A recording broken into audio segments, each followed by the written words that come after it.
feeling alive. Nothing in sight, forever in flight. Follow those lines, we'll make it this time. Blurry street lights, work as a guide to memories that we're making tonight. Oh yeah, we'll make it tonight. Yeah.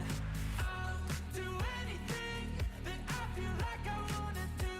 I'm living life like I got nothing left to prove. No end in sight, just always staying on the move. I'll go all night if that's just what I gotta do. Life's too short to care about what you can't afford. Memories are in what you explore, so just don't be ignored. Go ask for more, go ask for more. 'Cause I've been living life right like I could just die any minute. Going for a ride down the side, PCA.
Good evening, everybody.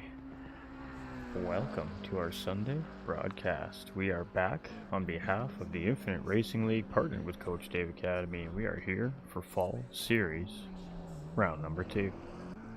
So, if we remember from last weekend, we had a great stack 30-car grid at Kyalami, and boy, what a race that was. That was a lot of fun, a lot of cars on the track.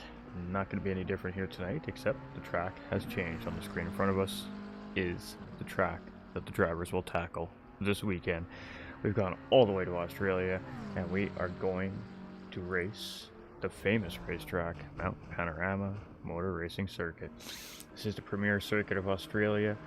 That is to stage of big events such as the Bathurst 12 hours race. The beginning and last sections consist of long straights, but the midsection running over the hill is a very technical section with steep ascents and descents, as well as a series of blind corners. The great contrast between these sections is the allure of the Mount Panorama motor racing circuit. What we're doing here tonight is we are mocking up the Mount Panorama. We're doing a mock Bathurst 6-hour race in 90 minutes, so that means our time variable here tonight is going to be at 4 times. So 90 times 4 times relates to 60 minutes. So we're going to see 6 hours, pardon me, of weather here transition in 90 minutes today. Just again mocking up the 6 hours of Bathurst here, and it is a full plus grid. It is going to be an absolutely crazy race. So it is a 3.86 mile circuit, 6.2 kilometers, has 23 left and right hand turns. It's a tarmac road surface, of course a real world circuit, as we were just talking about it just a second ago, and has an elevation change of 570 feet from highest point to lowest point. 174 meters, ladies and gentlemen. So it's a beast of a track. It creates difficult racing. Mount Death, not Mount Panorama. How you doing, Ray? How you doing? Welcome in, everybody. So again, we are just getting ready to head into qualifying. We're about 3.5 minutes here in free practice. You can hear things happening in the background, but you can't see what's going on. So let's change that for you. Let's let you take a little peek at what we're peeking at here. So this is just free practice right now. So this is just competitors running laps, doing some final testing and tuning. So it's a 90-minute endurance race. It'll have a 15-minute qualifier ahead of time, and there is a mandatory pit stop here tonight. However, there is no mandatory tire or fuel required, so they do have to stop, but there's no mandate on whether or not they need to take tire and fuels. However, I suspect 90 minutes around the mountain with 30 plus cars on the grid means that we're going to probably see tire and fuel stops. It's just a guess, I could be wrong, but I don't think there's too many racers out there that want to run around this motor circuit with a really heavy load of fuel if they don't need to. So it's going to be interesting to see how all of this breaks down, but 2 weeks in a row we're going to see a 30 plus grid here, and we're going to be in for a doozy of the night that we definitely can say is going to happen here. We're going to see a lot of things. There's going to be contact with each other, there's going to be contact with the walls, there's going to be a battle with the mountain. When you're racing on Mount Panorama, I mean, you're still racing against each other, but really at the end of the day you are battling the mountain. The mountain has its ways, it's very mysterious, and it likes to toss race cars around. So it should be very interesting as we're coming up and through the cutting right now and heading into quarry. You can see here Crazy Mitsu getting it all wrong there, just losing the back end of that car. And we'll jump over to Bernie here for a little bit now. So about 2 minutes left before qualifying here, and again, it's going to be an interesting night of racing. I just popped in on my way to bed. Hope you have some exciting action for your comms, and good luck to all the drivers tonight. Have a good night, Ray. We appreciate you.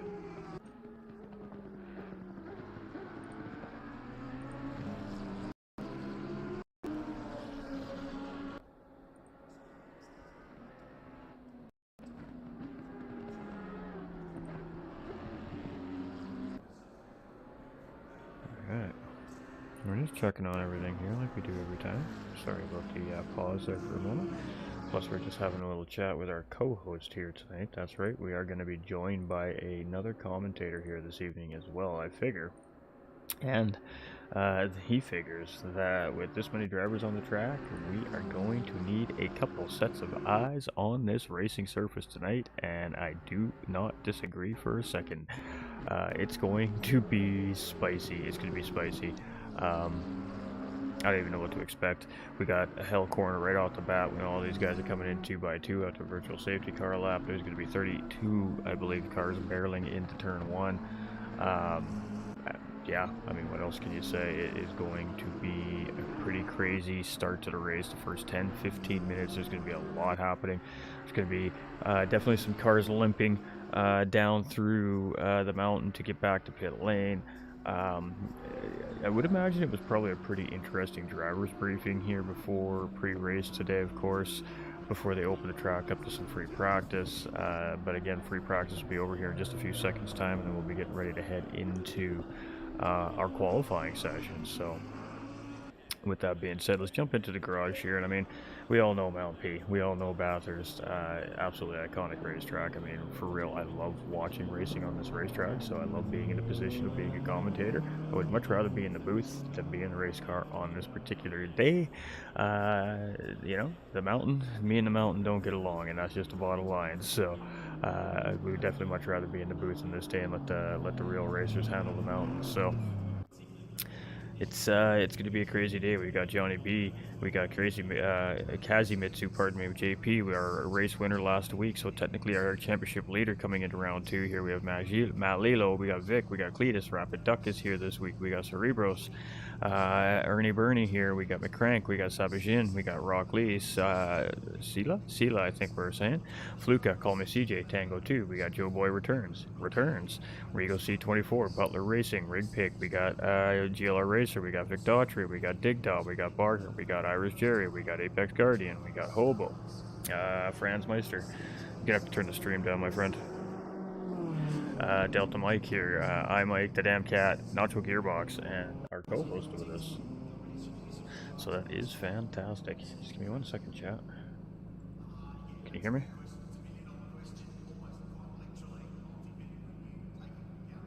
Can you hear me now? Yeah, you're gonna have to turn the stream off in the background. Yeah. Yeah, we'll let the chat sort the audio out for us as we go here. All right, ladies. Yeah, big grid. What we got 32. That's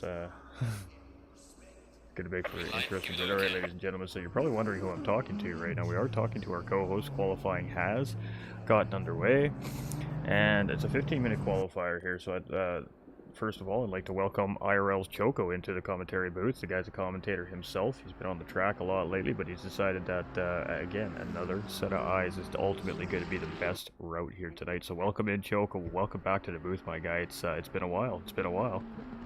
Yes, sir, man. Hey, listen, thank you for having me back in the booth, man. Always a pleasure being up here with you, man.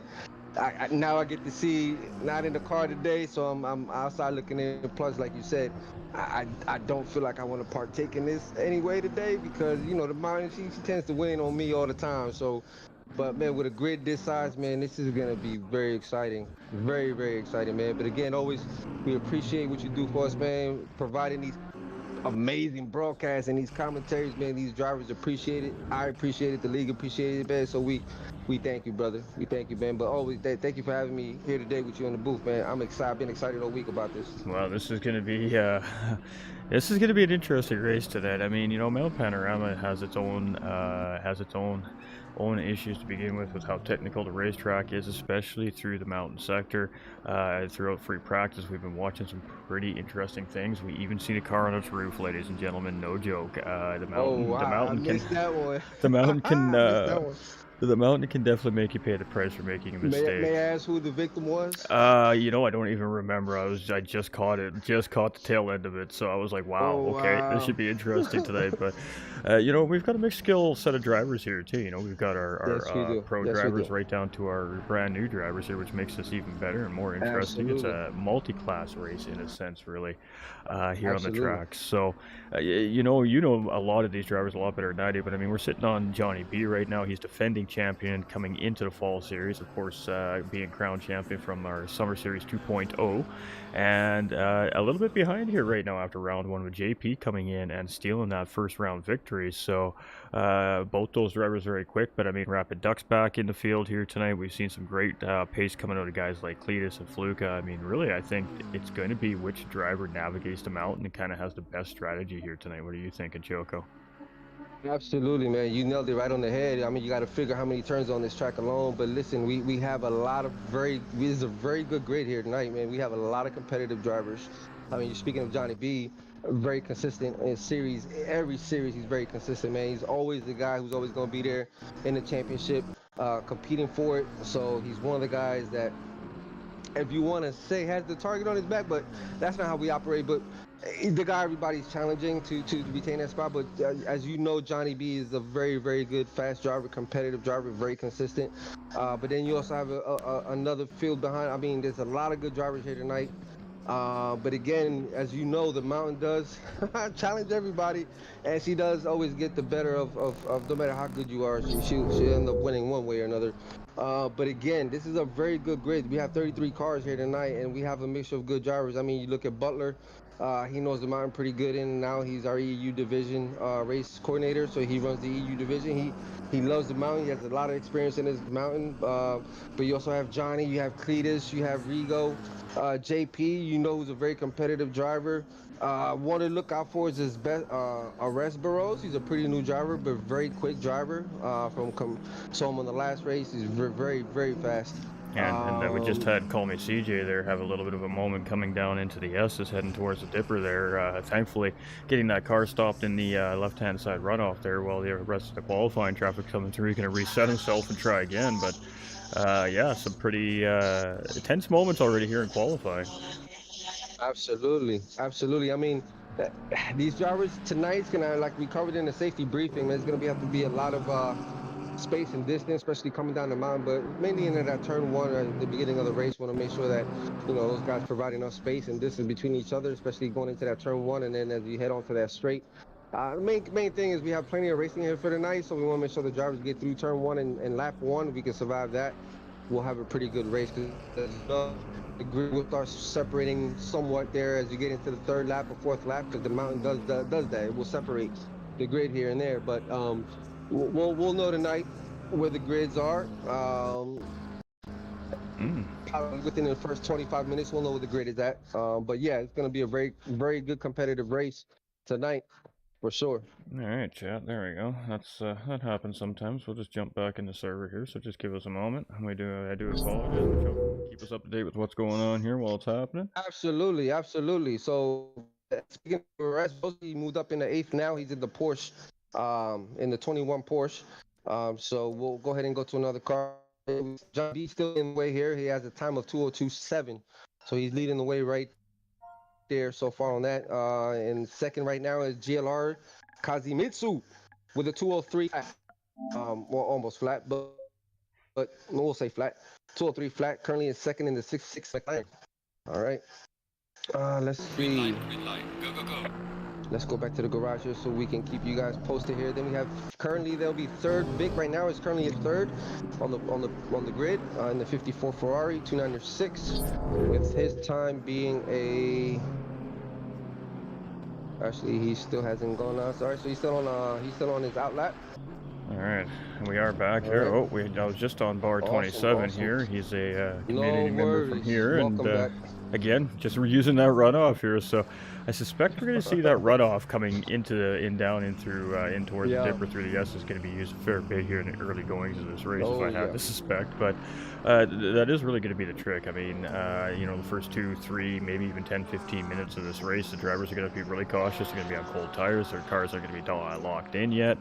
And there's going to be a lot of battling and side-by-side action in spots that you typically wouldn't want to try that here around the mountain, just because there's so many cars in such a tight space. Anything could happen here in the early parts of the race, that's for sure. But we thought we were going to see a little bit more action at race start there in Kyalami, and we had a great race start last week. So hopefully we have the same thing here this week. Absolutely. I mean, with the grid this size and competitiveness that I see here thus far, I mean, if you look at the times, the timetables here, they're pretty decent here for tonight's grid. I mean, the fastest is 2:01.9, almost a 2:02. Not much is separating the top 10. So it's going to be a very good, again, tonight's going to be about patience, mistakes. Mistakes is going to be the killer here. So drivers are going to be able to capitalize on all these mistakes tonight for sure. Absolutely, because the tires are going to start wearing down at some point. This is a 5:30 a.m. race start. So actually, the tires are going to be very cold with a 5:30 a.m. start. But as the race progresses, we should start getting a different temperature on the tracks here, and what the tires do stuff. I mean, tonight is the one mandatory pit stop, optional, whatever you want, fuel or tires. So we'll see. We'll see what the driver strategies is for tonight, being the 33 grid. So strategy's gonna be a big part here tonight for sure. Absolutely, and I mean, let's talk about the cars. I mean, we see a heavy McLaren, we see a heavy Ferrari field, much like we see Brother, one Porsche. in last One season. Porsche. What cars are we expecting to see be kind of the dominant cars here for this particular racetrack this weekend? Man, so far looks like McLaren is the top 2 leaders right now with the Lamborghini third, which is JP, but we have 2 Lambos and 1 Porsche. Don't know how strong the Porsche is around the mountain here, but it looks like McLaren and the Lamborghini, and we have the Ferrari fourth right now, but looks like the front runners right now is McLaren and Ferrari in the top 7, at least I would say. But McLaren is pretty strong here. It looks to be. Absolutely. I mean, I'm hearing rumors that the Nordschleife is coming to ACC. How much validity is behind that? Ooh. That's gonna be something exciting. The race coordinators are definitely excited about that. We're gonna see how we're gonna somehow implement some kind of Nordschleife something. I'll leave that up to the race coordinators for each division. I'm pretty sure they'll come up with something sweet for the guys and something they're very excited about. So I'm excited about it. So now that we've broken the league down into 2 divisions, we have the EU division ran by Butler and upcoming admin crew, and then we have the American division, which is ran by Tango and 3 other race coordinators. So that's going to be very exciting for the race coordinators for sure to implement some kind of schedule with the Schleff, man. No, I agree, and I mean, hopefully, fingers crossed, with such a large racetrack, hopefully we can see a larger size grid for that particular track would be fantastic as well. But hey, we'll still take 30. We'll still take 30. I mean, absolutely, any day, yeah, quality over quantity. But I'll take 30 for sure. But a 40 or 50 car grid wouldn't be the worst thing for that racetrack either. That would be some pretty epic stuff. Imagine that's gonna be all over broadcasting. You could have a pretty epic multi-class GT3, GT4 race on that situation for sure. Hey, you might be giving them ideas right now as we speak. You didn't hear that, chat. No. But that would be awesome. That would be something to broadcast for sure. All right, or maybe even have a GT4 session and then have, or maybe I don't know. That's I'll leave it up to them boys, man. They'll come up with something. I'm pretty sure. Absolutely, and I gotta tell you what, the body work guys here in the paddock are gonna be very busy tonight. I mean, we are gonna see some fiberglass get broken here today without question. So I'm telling you. Yeah, so Johnny right now is in the lead, still on pole right now with a 201.9. So JP's right behind him. I mean, close behind him. I mean, the first dude. Wow. Yeah, this is gonna be very tight tonight for sure. Absolutely. We got Apex Guardian up here. He's in a Ferrari. I mean, we got Matt Lilo back here from round 1 as well, up in a Ferrari. We got Joy Boy returns. He's sitting in 32nd currently. He's got that AM sticker on there. So again, it's a series designed for all levels of drivers as well. It's a great learning experience having the mixture of drivers as well. So yeah, and we've seen. Absolutely.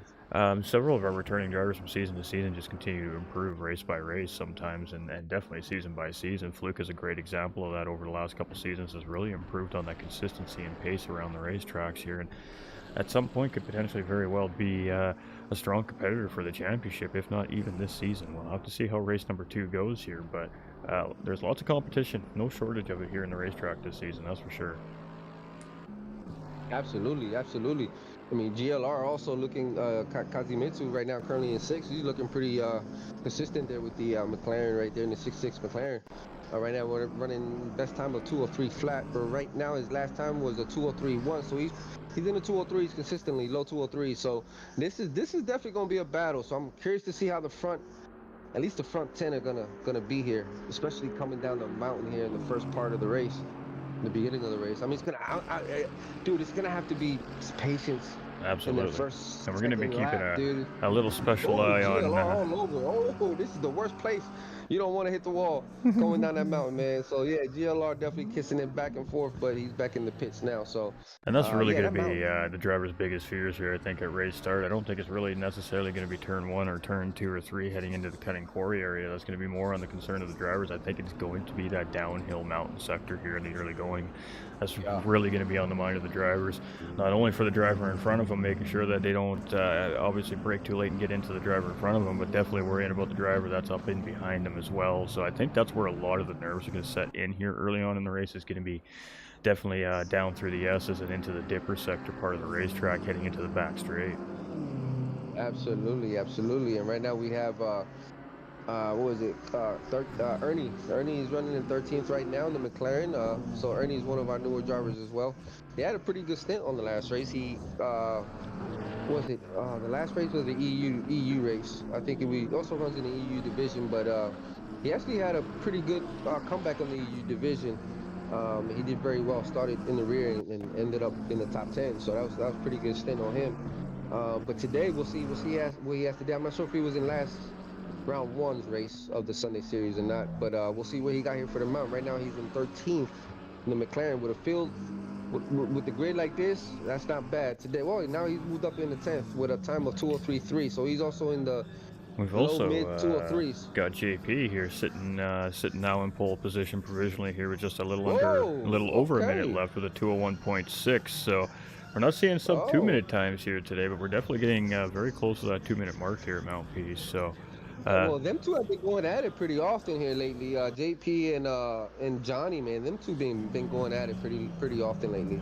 So, well, Butler this is gonna be interesting Butler for Racing, of sure. course, hometown driver here in 15th Yes. place currently, but don't just because he hasn't qualified at the top does not mean that this driver does not know No. every single millimeter of this racetrack. Do not count No. Butler Racing out of this race tonight, ladies and gentlemen.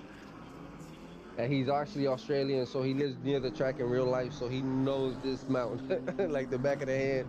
So the field is very fast tonight. We have a very fast field, but again, the patience and the knowledge of the track is what's gonna help the drivers out tonight. So those with experience on this track and knowing how to race it, been there, done that, they'll have the advantage tonight, no matter where they qualify at. I But mean, definitely qualifying is gonna be a big factor tonight for sure. we got Cerebros here. He's in the Porsche here. He did very well in round one, finishing on the podium in round one. But the Porsche That was a battle. That not was a not battle. looking very strong here so far around Mount P, or maybe it's just driver is not comfortable with the racetrack as we have a car exit stage right there in front of him as we're heading down into the S's, and it's really going to be nerves of steel here around here today with so many of these roaring GT3 cars on the track. I mean, I thought we were excited for 30 last week at Kedlami. I mean, we got 32 this week here at Mount Panorama, 32, yes, so sir. look out, Australia, because we're ripping this racetrack apart here tonight. That is for sure. All right. Well, looks like the grid is now has shaped up here. So I got Franz here. He had a pretty decent race in BMW last week too. I think he finished top half of the grid himself as well. He stayed very patient. Yes, sir. Choco from IRL, of course, one of the lead administrators over there, is in the booth with us there, Vegas. Yes, sir. Always a pleasure to be here, man. Like, again, thank you for having me in the booth with you today, man. I was excited all week, man. I was like, I can't wait to get in the booth for once. It's been a while, Ghost. It's been a minute, man, and it feels great because now I get to see the track and see how, sometimes it's good to evaluate and see how the drivers race, the faster guys and the Mm-hmm. mid, those guys. But that way you can see how what they're doing from the booth, not from, it's a big difference for sure. How's the audio, Paul? Is everything good between the two voices on the stream there? We appreciate you too, Phil. Yeah, Nordschleife is going to be mega. We got Green Hell, baby. Oh, yeah, the community is excited about the Nordschleife. You know, it is a difficult racetrack, too. It is one of the most technical racetracks in the world when it comes to legitimate racetracks. And, I mean, the community is excited for it. So that is a big, huge thing for ACC, and I cannot wait for that to come. That's for Well, I sure. also hear the GT2 cars are coming also to ACC as Ooh, well.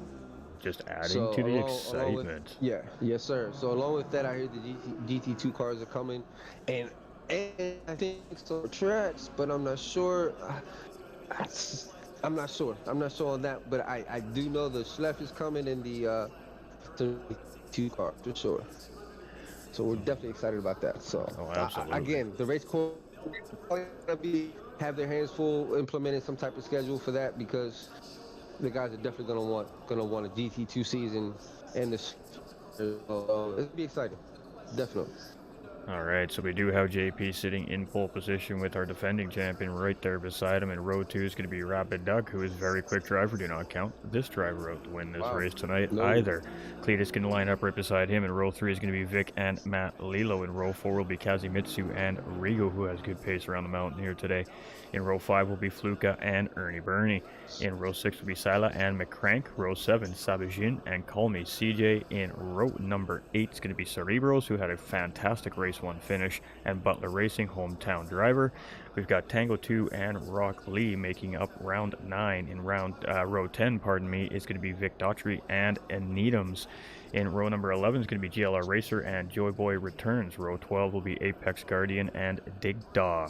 In row number 13 is going to be Rig Pig Actual and Nacho Gearbox. Row 14 is going to be Franz and Irish Jerry. In row number 15 is going to be Bar and I Mike, and normally that would be the end of the grid, but tonight we got row number 16, the Damn Cat and Delta Mike and Racing Hobo. It looks like he's going to round out the field here for 33 cars tonight, ladies and gentlemen. I hope we are all ready. That is insane. How exciting is that? That is insane. And dude, we have one Porsche. It looks like we have one Porsche, which has barrels in the 15th right down the grid, and then we have, what is it? One Benz. Damn Cat. I hear it's a difficult car to drive on the platform, so taking a bit of a risk. And Alexis from Rig Pig, that's right, our Canadian driver. You know what? Welcome back, Rig Pig. Oh snap!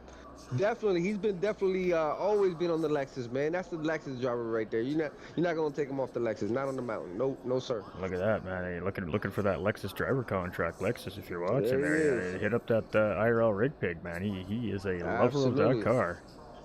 So we welcome back as always, man. Rig Pig, always welcome back on the grid, man. Always a pleasure to have him back, man. So this is gonna be definitely a nice grid here. Like I said, if you look at the timetables on the top 10, man, alone. Look at the separation on that, man.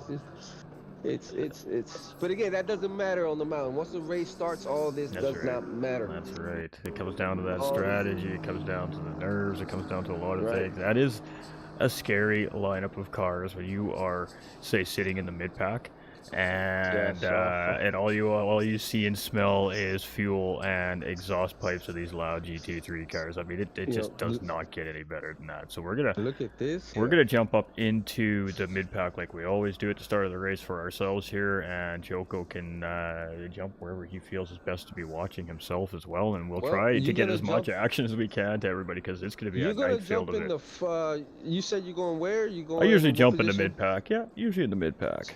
So what we have 33. So you're like what, a 12? I'm actually on the hometown hero here. Butley.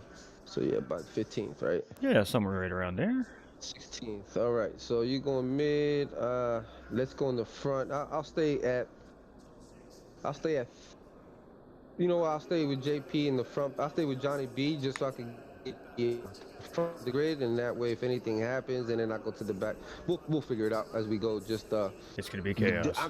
Yeah, I mean, we got a 5 a.m. race start, so as the race progresses, looks like we'll get some sunlight in here. We're on a 12-hour what do we call that, a 12-hour run time here.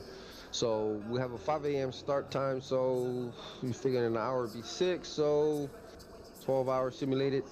We'll definitely get some sunlight. Absolutely. But again, the temperatures right now on the track is 16 degrees Celsius at optimum. So it's going to be cold for a little while. It's going to be interesting. I mean, we're not going to see the race start right when that timer drops down either for any of us that are new to ACC. So what we're going to see is a virtual car safety lap. So what that means is there's a safety car guiding all 33 of our drivers around the racetrack for a warm-up lap. We won't see the safety car. It's done by via radio communication, via in-game radio control. So they direct the drivers, they keep them drivers at a certain amount of speed. They're going to leave single file in the order that they qualified in that qualifying session we just saw a few minutes ago, and they'll take off in order, one at a time, off the start line, and they'll run a full lap around the racetrack, again at a designated speed. You'll see them moving side to side, left to right, trying to get some air pressure built up in the tires. You'll see them speed up very hard, braking very hard, trying to warm the brake pads up, just doing what they can to try and get that grip level in their car, trying as best to optimal condition for race start as they can. And at about 2/3, so I'm going to say probably at about the end of the chase, nearing the end of the lap here at Mount Panorama. We're going to see these drivers get mandated by race control via radio communication to start the lineup 2 by 2, of course, bring their speed down. And if race controllers have to, of course, as these drivers come around our final corner, Murray Corner here tonight, they will drop that green flag, and we are going to see 33 roaring GT3 cars kick this thing off. So I hope we're all ready. 20 seconds. All right, looks like the lights are coming on now, and we are going to get an engine start. And then we'll get that. You can see those camera guys are taking tons of pictures there right now off in the pit side there. Those guys are absolutely lighting up that field right now. It is hype sauce here at Bathurst, let me tell you what. I've been excited about this all week. I mean, this is a great racing track. I don't have to race it. I get just to watch it. And we got a stack grid. I mean, you cannot complain about that. It's exciting, man. It's just as exciting, man. All right, so we got movement now, so... looks like JP's the leader, right? Looks like JP's gonna lead the way here, followed by Johnny second. So this is gonna be exciting, man. So we're gonna see 30 vehicles come down this straightaway here, and we know they're gonna go. We know Johnny B is a competitor. I mean, we've talked to Johnny B several times throughout the last couple seasons on the podiums or podium interviews, and this guy's going to want a piece of JP right off the bat here and try to control the pace of this race. He doesn't want to find himself necessarily chasing. He wants to try and get in ahead right away and try to open up a gap if he can. But we'll see what happens here. Difficult racetrack. Absolutely. As you know, it's always on these starts, Johnny likes to keep it close and nice and tight and make sure there's no gap creation there between him and the front runner. The way these guys race, JP, Johnny, compared to last race, they don't like to leave too much of a gap between them, but also, again, the pit strategy is going to be a big factor here today's race, especially when the grids start separating here and your position on the race. So this is going to get interesting once we start hitting the 30-40 minute mark here. Well, I mean, for lap traffic, I think very quickly is going to come into play here, if not within the first 10 minutes of this race from some guy. Drivers potentially miscuing early on. If that doesn't happen, that's fantastic, but definitely within the 4 to 30 minute mark, we're going to see our leaders definitely dealing with the back end of that pack. This is definitely the place you don't want to spin out at all. Do not spin out anywhere in any parts of this place. So this is just coming up the hill here through the cutting, they call this, ladies and gentlemen, and then that takes us still uphill in towards the flatter part of the mountain. So now we're coming through Corey's Corner here, and then of course that leads us up and around a couple of these corners just surrounded by walls. So you got to be very careful on how hard you push on your exit. You don't want to clip it. It could cause some damage. From there, that takes us down in through Reed Park and up just onto the plateau in a sense of the mountain. You're kind of starting to come downhill a little bit here, and then it levels out as you come by where all the spectators love to hang out here as they watch these cars rip down this kind of sort of straightaway deal. That takes us down in through McPhillamy Park as well, leading down into the Skyline Bridge here, and that is this corner. It gets very dark right here, and then that takes us down in through the S's, and this is going to be where a lot of the drivers are going to remain nervous for the early parts of the race. It's very dark. We're coming downhill here. Your visuals are a little bit blinded with that lighting in behind you from the cars as well. And then that takes us down into the very famous dipper. You want to try and stay tight to this corner, maximize the camber of the dip, but at the same time, that dipper, depending on your car, can really unsettle your race car. So risk versus reward, how close you want to play that dip, depending on your situation. From there, of course, that takes us down in through Forest Elbow onto the Conrod Straight, and then these drivers have a very long, straight, high-powered run, taking us down into the chase, the final sector of this track. So this is about, I figure once these guys come out of this chase here, this little chicane, the high-speed chicane, this mid-speed chicane, I guess, coming up at the end of the straightaway, is where about we should start seeing these drivers filing up in 2x2. And then it's going to be a very tight, it's going to be a very packed, it's going to be a very immediate race start turn one situation here. One of the most difficult turn one situations, I think, in racing here on ACC, and the drivers definitely got their work cut out for them tonight, without a question. Absolutely, absolutely. And it looks like we have car number 90 in the 20th starting from the pits. Looks like he might have not had a chance to get out in time. When it says hit that drive, you gotta hit that drive, man. But looks like he's gonna be starting from the pits today. Honestly, maybe not the best. Maybe that's by design, Maybe this driver just decided, you know what, let's start 10, 15 seconds behind the grid, and I bet you by the end of the lap we catch up to the back of the field. It's quite possible. Hey, strategy. Looks like we have a double lineup now, so we're gonna start getting a green light here soon, shortly. We have a Lamborghini making a little bit of a braking error lining up there and had to bail a little bit, but he got himself sorted out. Great job not making contact with the driver in front. Awesome. So he is going to have a little bit of grass on the tire, though, at race start. He's definitely going to have to be mindful of that. And here we go. Is we going to get a green flag start here is the bigger question. It's all 2x2 all the way through the field here as we're looking in the mid-pack. Lineup looks quite good. Drivers got to be careful of their speed and avoid that early drive-through penalty. And there we go. We're green, and we already got a drive-through penalty for number 1, Johnny B, and that is crucial for that driver here. That is not ideal. JP gets a clean run through hell corner. And we got a big pile up here. Spin out of the back. Let me go find out what's going on here. So you go ahead and continue. We got the damn cat. We got Irish Jerry for sure involved in that. I recognize those 2 cars. It looked like just the accordion effect just caught a couple guys out there, and hopefully everybody's okay in the backfield there. But for the most part, the pack does get through hell corner fairly safe and sound here. So now we're heading up into everybody's back on track. Heading back up into the cutting section here now, and everybody is all very tight together. So everybody's on edge here right now. Everybody's not 100% sure what to expect in front or behind them, and eyes are everywhere right now. 360-degree radius for these drivers here as they're coming up into the quarry. We're on, I'm not even sure what driver we're on here right now. It's an Aston Martin driver, but as soon as I change the camera, we'll get our timing up here. Okay, looks like Franz is up in the lead right now. All right, so Franz is in. No, JP is still up there. We are settled in here, pretty good in the mid-pack right now. Everybody's single file. Everybody's playing pretty nice here so far. Nobody's done anything too crazy here. Everybody's just settling into this very difficult racetrack for sure. Here coming down in towards the dipper here for the first time, pardon me, as these drivers are officially underway here now. That's going to take us into Forest Elbow, which again is going to be another bottleneck point here very early on. It's a braking zone, a hard braking zone coming downhill for these drivers. They're going to have to be on point, and then that takes us up this roaring straight. So a fairly decent race start here. We've seen a couple of cars in trouble in the back. We got TDC here in the back there right now in 29th. He's got some damage on that car. We got some damage on a couple of other cars. Looks like Rig Pig just going around there as well. Let's get down back and see what's happening near the front of the field here. We got one car in pit lane. Looks like Franz is in pit lane there. There we go. So we're sitting with 4th place driver Cletus is here. So it is JP in the lead. We got Rapid Duck in 2nd. We just see Johnny B going right there to clear that drive-through penalty. And honestly, probably the right call here with a 90-minute race in front of him just to get it out of the way. Yes, sir. Wouldn't use that necessarily maybe to clear my pit stop. The fuel load might not work well with the strategy, but hey, this Johnny B knows what he's doing, so we'll let our defending champion sort this out. But it's definitely got him on the back foot here very early on tonight. Very early. Now that makes it a 2-stop at that. In my opinion, that's a 2-stop, even though it's a drive-through, but it still eliminates it. To me, it's still a pit entry. So to me, it delays you. So it's still an unnecessary pit requirement in it. But yeah, that definitely set him back here. So there's a lot of ground he has to make up here again, but there's plenty of time for him to do it in. But again, a lot of ground to make up, a lot of ground. Absolutely. We got 4th place. Vic's going to take over 4th place there now, of course, with our defending champion Johnny B taking going in for his drive-through penalty here, and of course lots of respect shown to the race officials here at the track, just getting that out of the way right away, so they don't have to be continue to remind them. So that's just a good sportsmanship as well from the drivers, just to take care of that right away, and race control continue doing what race control does best.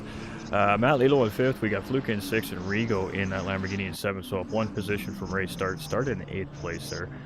We got Delta Mike now sitting in pit lane, so we got some cars definitely getting some work done there, and Johnny B comes out at 24th there. We have a little bit of a slow car moving in towards the dipper there, and all the traffic doing a pretty good job of navigating around. Lots of space being given there from everybody, so the drivers are most certainly aware of what's going on around them for the most part here, it seems like. Little contact there from Mike on 145 coming down the mountain, but he was able to maintain car control and keep on going. He's currently in 23rd, so right now I'm following Apex Guardian, who's running in 21st, 614. It's still a very tight race there. The drivers are still within mistake distance to capitalize on. So absolutely, the grid is still not that separated. Where again, any mistake is going to allow any other driver to capitalize on. So again, we still have 34 cars on the track. And being in 20th is not a bad thing either right now. I think we had bar 27 there making a little mistake coming out of hell corner there, as the leaders have already caught up to. Again, like I said, some of these drivers that have struggled early on here, and That is the case, so we do have a back marker early on involved here on lap 2. So just coming out of pit lane most likely after some repairs, and just came out right in front of the lead pack here. So now the lead pack is right down on it, and lap traffic already factoring into this race very, very early on here. We got Matt Lelo right now in behind bar 20 bar here, but there's a little bit of a gap there, so he's not immediately putting that pressure on, so Bar doesn't need to immediately find that safe spot to give him the position. But with the limited amount of spots on this racetrack where you can really kind of give up your position easily, that decision does need to be made at some point in time before obviously lead lap traffic gets a little bottlenecked up. That's just going to hurt their chances at catching the car in front. But again, it's early enough on in the race, so a little bit of blue flag traffic testing very early on here, and the drivers. Looks like Vic hit the wall there. Yes, as all these guys we're talking about are just coming through there right now as well, as they're just in behind here. We just caught the tail end of that hit there, and so far he gets going back on track there, but I think that his straight line power, I'm assuming, is not going to be so great here coming up to Conrod Straight, so these two should be able to get around them here. Oh, bar 27 making a mistake, and oh boy. Ooh, took out a couple sides there. This is getting spicy, and Lilo's going to get around bar 27 there, so that's fantastic there. He's probably wiping a little bit of sweat off the brow there, as that was a tense moment. I would be. Shoot, I would be. Now you gotta play in fact also now that Vic is gonna I mean that if it had to affect his downforce there on that collision there with the wall, so that is definitely gonna allow Gilo to definitely make up some of that ground, which he's currently doing right now. So at some point, when does this start affecting Vic and start reducing that lap time, you know what I mean, to the point where he's gonna have to make an early pit stop? Yeah, it seems like he's oh boy. Oh. Was that a glitch? I think so.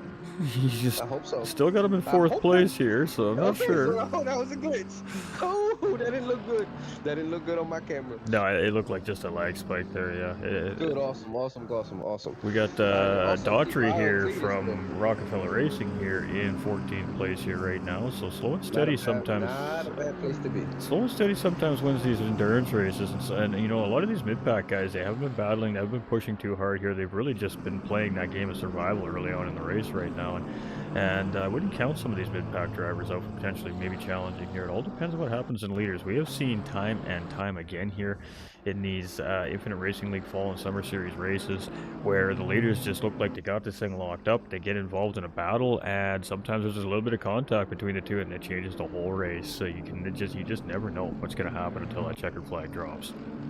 Man, I know the times that I have at the mountain, I got a kung fu grip on the steering wheel, and I'm at times just bubble guts, man, bubble guts the whole way down the mountain, man. A little fart nugget here and there, but bubble guts the whole way down, man. It's the whole session. I don't care if it's 30 minutes, 15 minutes. Like I'm feeling the same way the whole race. Absolutely. I mean, we're with the damn cat here right now, all the way up into 17th place. So this was one of the drivers that was involved in that incident there very early on at the race. Right at the start of the race there was spun around. You got you can see that hood flapping up and down here as he's coming around the racetrack, and just picking up positions just by fighting the damage that he has currently right now on the racetrack. So again, every driver having a little bit of a different take on what they're going to do in a bad situation, and currently right now obviously it doesn't seem like to be immediately affecting the stability of the car in the cornering anyways. I'm sure he's probably losing some top end speed here on this big straightaway, and we're going to see here right now as we got iMike and Edam's just in behind here, so I'm just kind of keeping my eye. At it, yeah.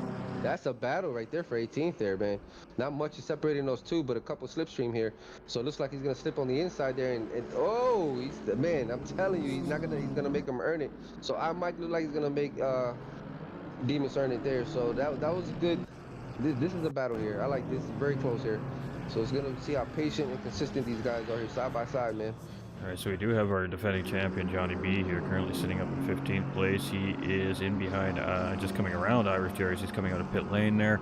So the next positional car is Sabajin in 14th place, and currently only about 8/10 of a second ahead of Johnny B here right now. So Johnny B is just trying to work his way through the field here, but from what we've seen from this driver very early on in his IRL career here anyways, very savvy driver. It's not going to be an easy task for Johnny B to get around that driver. Yeah. Oh, Rapid Doug goes sideways going down the mountain there, so he is facing the opposite way right now.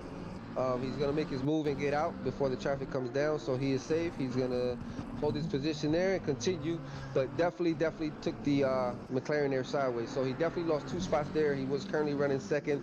Cletus and Gilo went by, and now he's running fourth with Fluka down his tail.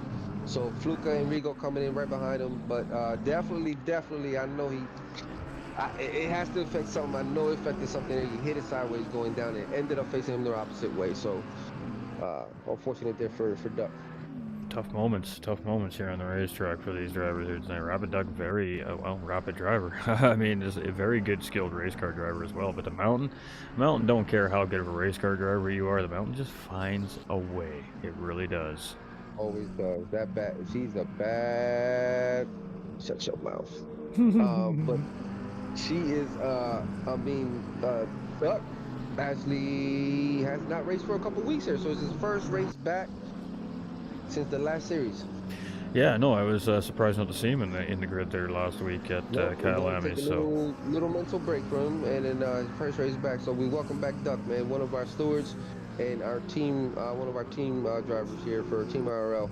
So definitely hit that thing sideways, man. Unfortunately, he hit the curve going down and it just spun his rear out. And next thing you know, the car sideways facing opposite. And lots of moments. That's why we got a second set of eyes on the racetrack here tonight, Chad, because there is so much happening on this track. At any moment's time, we got a little battle happening here in behind Coleman CJ. It looks like between the Cerebros and Rock Lee right now as well. Let's see if we can. There we go. Cameraman did a good job of getting us on the right two here. We love it when that happens. All right, so we're on 12th place driver Rock Lee here. He is challenging Cerebros in that Porsche right now, and then Daughtry is only on 3 seconds in behind these guys, and unaware if he knows that they're battling or not, but this is definitely an opportunity for the 13th place driver to get a little more involved with this group, as well as these two were really nose to tail side by side at one point in time, which made me get down there. So they are definitely nose to tail here as we're coming out into the mountain here. We're coming into McPhillamy Park here through Reeds Park and heading down into the S's here. So this is not typically where we'll see guys battle too much, or you're going to just see these guys usually stay single file. Try to, if somebody makes a mistake, you want to obviously be close enough to take advantage, but not too close to get caught up.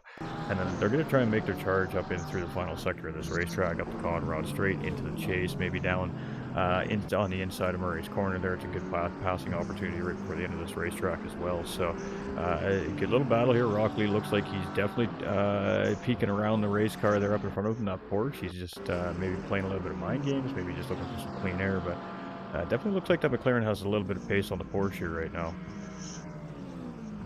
Absolutely. Well, Delta Mike got taken out by the Mountain. Tried to maintain control of the car, but the Mountain just went sideways, hit one side of the wall, hit the other end. He is now in the pit. So the Mountain definitely took a lot of damage to that car, for sure. So Tango also coming out the pit exit now, so he has cleared his pit stop requirement. Looks like some cars here have already cleared their pit stop requirement, so their strategy is early in the race, clear that. And McCrank making a little bit of a mistake here. And this two-way battle is very quickly turned into a five-way battle. And I think right now it's a blue flag car up in front of that five-way battle. It is. It's Apex Guardian currently right now in front of a huge battle brewing in behind him here right now as we head up the mountain straight. So here we go. Let's see what happens here. This should be getting very, very interesting here. And you can see Daughtry just in the background really starting to close in on this pack here now as everybody's settled in behind the blue flag car here currently, and now we're into the mountains, so opportunities to get around that car are very, very limited here. So now it's a patience game. Absolutely. Single file, gotta wait, and that's just going to allow Daughtry just to close right up on this pack. And when this pack finally does get the opportunity to try and get around that blue flag car, it is going to be battle on. This should be good. This should be spicy. We're going to sit here for a minute, chat. There's definitely going to be a fight here. So. Oh, Duck hits the wall again, so Duck goes head on again in the same location. So that spot seems to be having the best of Rapid tonight. So Rapid is definitely more than likely going to be sent to the pit, man. He hit that. Oh, yeah, and he's just coming up in front of the drivers here. Looked like he just got tagged by the blue flag car. Oh, Daughtry just gets into him a little bit, trying to get on the brakes as well, coming down the hill. And a little bit of secondary contact. He definitely broke some suspension in that car of his there, as that car hooked very hard into the wall across the racetrack. So that is going to be a tough ride to pit lane there for Daughtry, and that is unfortunate there, as just got collected up by the car stranded Rapid Duck there on the edge of the track, just trying trying to stay out of the way there, and a little bit of contact from Guardian there just kind of edged that car out to track surface a little bit more, and unfortunately for Daughtry, they're locked up and just got pulled right into his car there. So still a four-way battle developing here, though, however, ladies and gentlemen, and that is the mountain. That is the mountain in a nutshell. It makes it very difficult. She is brutal. She is brutal. I mean, that is one of the worst spaces you do not want to get caught in, but unfortunately it does happen. So it can get very hectic and nerve-wracking when you are the driver that has to be aware of the car that just spun out. I mean, in the driver's briefings, we do instruct the drivers to stay put should they spin out at any part of the track, because it is easier to pass. But I mean, in the mountain, oh man, to spin out there. I mean, how? There's just no room for error there. Yeah, it's just very minimal. And we had a dodgy moment right there, a Code Brown moment there for Rock Lee as he came out of hill corner, got a little bit past that curbing there, and it almost lost that car, but he manages to gather it back up here. Yeah. I mean, it's very tight here for that 8th position. There's a four-way battle, looks like, still between Rock Lee all the way up to 7th. And it looks like Nacho Gearbox off on the edge coming into turn number 3 there as well. Yeah, getting off the track and out of the way there. So some drivers definitely having their struggles with the mountain here today, and we're only 15 minutes into this race. So there's still 75 minutes to this race left, ladies and gentlemen. We are far from over. 33 on the grid. And we still have 33. So pretty good. So we got Nacho Gearbox. Again, remember, ladies and gentlemen, 85% of the race must be completed in order for these drivers to be awarded points. 85% of the race must be completed. So even if they don't want to continue the race, they have to sit in the pit during the whole duration of the race to prevent any glitches. But in order for you to be awarded points, 85% of your race must be completed. So there we go. So that plays into the strategy a lot more here, actually, in a sense too, because the drivers are forced to tough it out, alter that strategy. Hopefully they've had a little bit of practice in that sense, where they have a plan B, maybe a plan C. Obviously, when you're coming to Mount Panorama with a big driver grid, you got to have a plan B and a plan C in your mind for pit strategy. You just know that anything could or will happen. And so I'm sure a lot of these drivers have that strategy in mind, but knowing that you have to finish 85% of the race to be awarded points, and you need those points in order to be eligible for the top 3 prizes at the end of the season, that definitely changes everything when it comes to these races, and I actually love that. That's fantastic. So great development here in the series as it's continuing on, and full driver grids is a great problem to have, that's for sure. Ooh, looks like we have a car spun out there. Couldn't find out who it was. Big give choco clap to Racing Hobo, man. He is toughing this mountain out, brother. This dude is toughing this mountain out. Racing Hobo is too worried about being jacked up on the race. I want a bigger give choco clap to car 59, Racing Hobo, who's currently running the 21st with a 33 good man. Get it in, Racing Hobo. Big choco clap to you, brother. Just sitting on board with our 5th place driver currently, Rigo. So started 8th on the grid, up 3 spots currently in the race right now. And just being patient, sticking to his strategy here. It looks like a little bit of damage on the side of that Lamborghini, having a good start. He's got Ernie Burney right in behind his 6th place, and Choker was just saying this driver is showing some great strides, and currently sitting in the top 10 here in the field right now, very early on. We got Call Me CJ there, who had a very scary moment coming out of hell corner again, turn number 1. Getting a little bit too wide there, and had to power through that one, but again just kept that car underneath of him, and just losing a little bit of time here in this battle right now between these 3 drivers of Rigo, Bernie, and Call Me CG. Of course, Mike was involved with that blue flag car, but he did get out of the way off the racing line of those drivers as they were coming through. So some tense moments here, depending where you catch up to these blue flag cars on this racetrack, ladies and gentlemen. Definitely, we've seen a couple of scary moments already here, and just don't want to be that driver in the wrong place at the wrong time, and if you are, you hope you got the right reaction. So it is JP here in the lead, and the next closest driver is 7 seconds in behind him here right now, and that is 2nd place Cletus. So Cletus having a good start here as well, and JP has established a comfort zone. You can't let that driver. You cannot let that driver get away. You got to keep the pressure on him. You definitely got to keep the pressure on him and keep him working for it. But when he gets comfortable, it's a scary situation. So we'll see how that progresses here. Got Dig Daw in 26th place. We're going to start looking through the field. You're getting a look at our drivers on the field, see where they're sitting right now. One driver I definitely want to mention is Butler, man. He is now about to move into. He's in 9th place. Remember, he started in 14th, now in 9th. It's about how much you know the mountain. This guy knows the mountain, and he's in 9th now. He started in 16th, actually, so he's up 7 positions here currently right now on the racetrack. So, yeah, that's very good. Yeah, he knows the mountain. It's just slowly but surely picking them down one at a time, you know? Yep. And there we go. As we're talking about the driver, the camera crew decided to go and have a little look-see. So, Well, we thank you for that. all right, And Butler. man, I'm telling you, he's very consistent. I mean, he's running a 205, low 205 consistently. Really pretty good pace for this type of race. In ninth, yes, sir. Right where he Well, wants you to know, be. we've seen him in Lamborghini in prior seasons here as well, and we see him in that Aston Martin here this season. And boy, he's strong in that car. has he looked very good so far early on in this season. So, Yes, sir. Very strong. you know, it was just bragging rights, and carrying the #1 on the car before this season was kind of the deal at the end of the season for these drivers. You know, and bragging rights are always a matter. I mean, that's always important in the paddock. But you know, now these drivers, they got a little more incentive. There's a little something extra there at the end of the day, at the end of the season for those top 3 drivers, and that means the drivers. Jesus, 7th, 8th, and 9th. Jesus. That means our drivers are gonna. I mean, 8th, 9th, and 10th. Rock Lee is right behind them. Jesus. It's gonna take. I lost my train of thought there for a second. They're gonna take less chances, and they're gonna become more and seated in their comfort zone. So it's interesting to know that this is actually his car of choice here, and that does explain why we're seeing such a pace increase here with Butler Racing as well. And So one thing with Butler, man, he's gonna defend it. He has a great defense, and he is actually one of our defense coaches.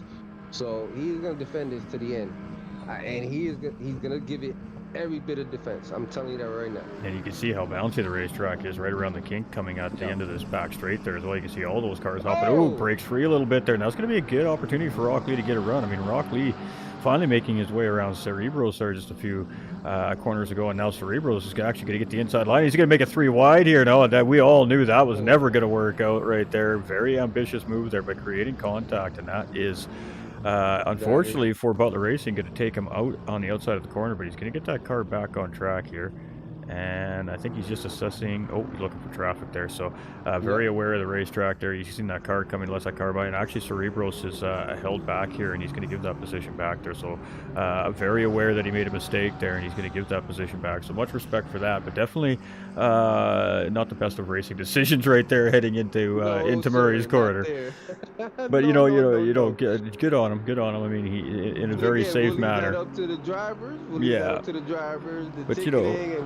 In a very safe manner, in an inappropriate fashion, of course, to holding back to get the position back, at least to say, hey, well, you know, did not mean to do that. Right. Yeah, that was my bad. My bad. Yeah, that was pretty ballsy, but definitely a mistake that definitely he committed there, and definitely. Oh, we got a car sideways there, 773 car. So 773 car sideways, which is Rock Lee 12 car. He went sideways there. Not sure what happened. So he stayed put there. Let me go back to him. You can continue on that battle. I'll go to 773. Make sure he is just back sitting on the on. track. Rock Lee is back on. Rock Lee is going back up the mountain. He is currently sitting in 10th right now. So he has a lot of ground to make up there. So now Johnny is now in 9th, dude. That's crazy. Well, and we know he's a fast driver, but man alive. Had to take that drive-through penalty, coming in all the way out to 24th place, and now all the way back up to 9th place with all the excitement that's happening here on the racetrack. That's a pretty good recovery drive, with still a little over an hour remaining in this race yet. Right. So, but as a lot of drivers still have not completed their pit stop requirements either. So this 773 gets the wall again. It's Rock Lee has definitely hit the wall there now in the sand pit.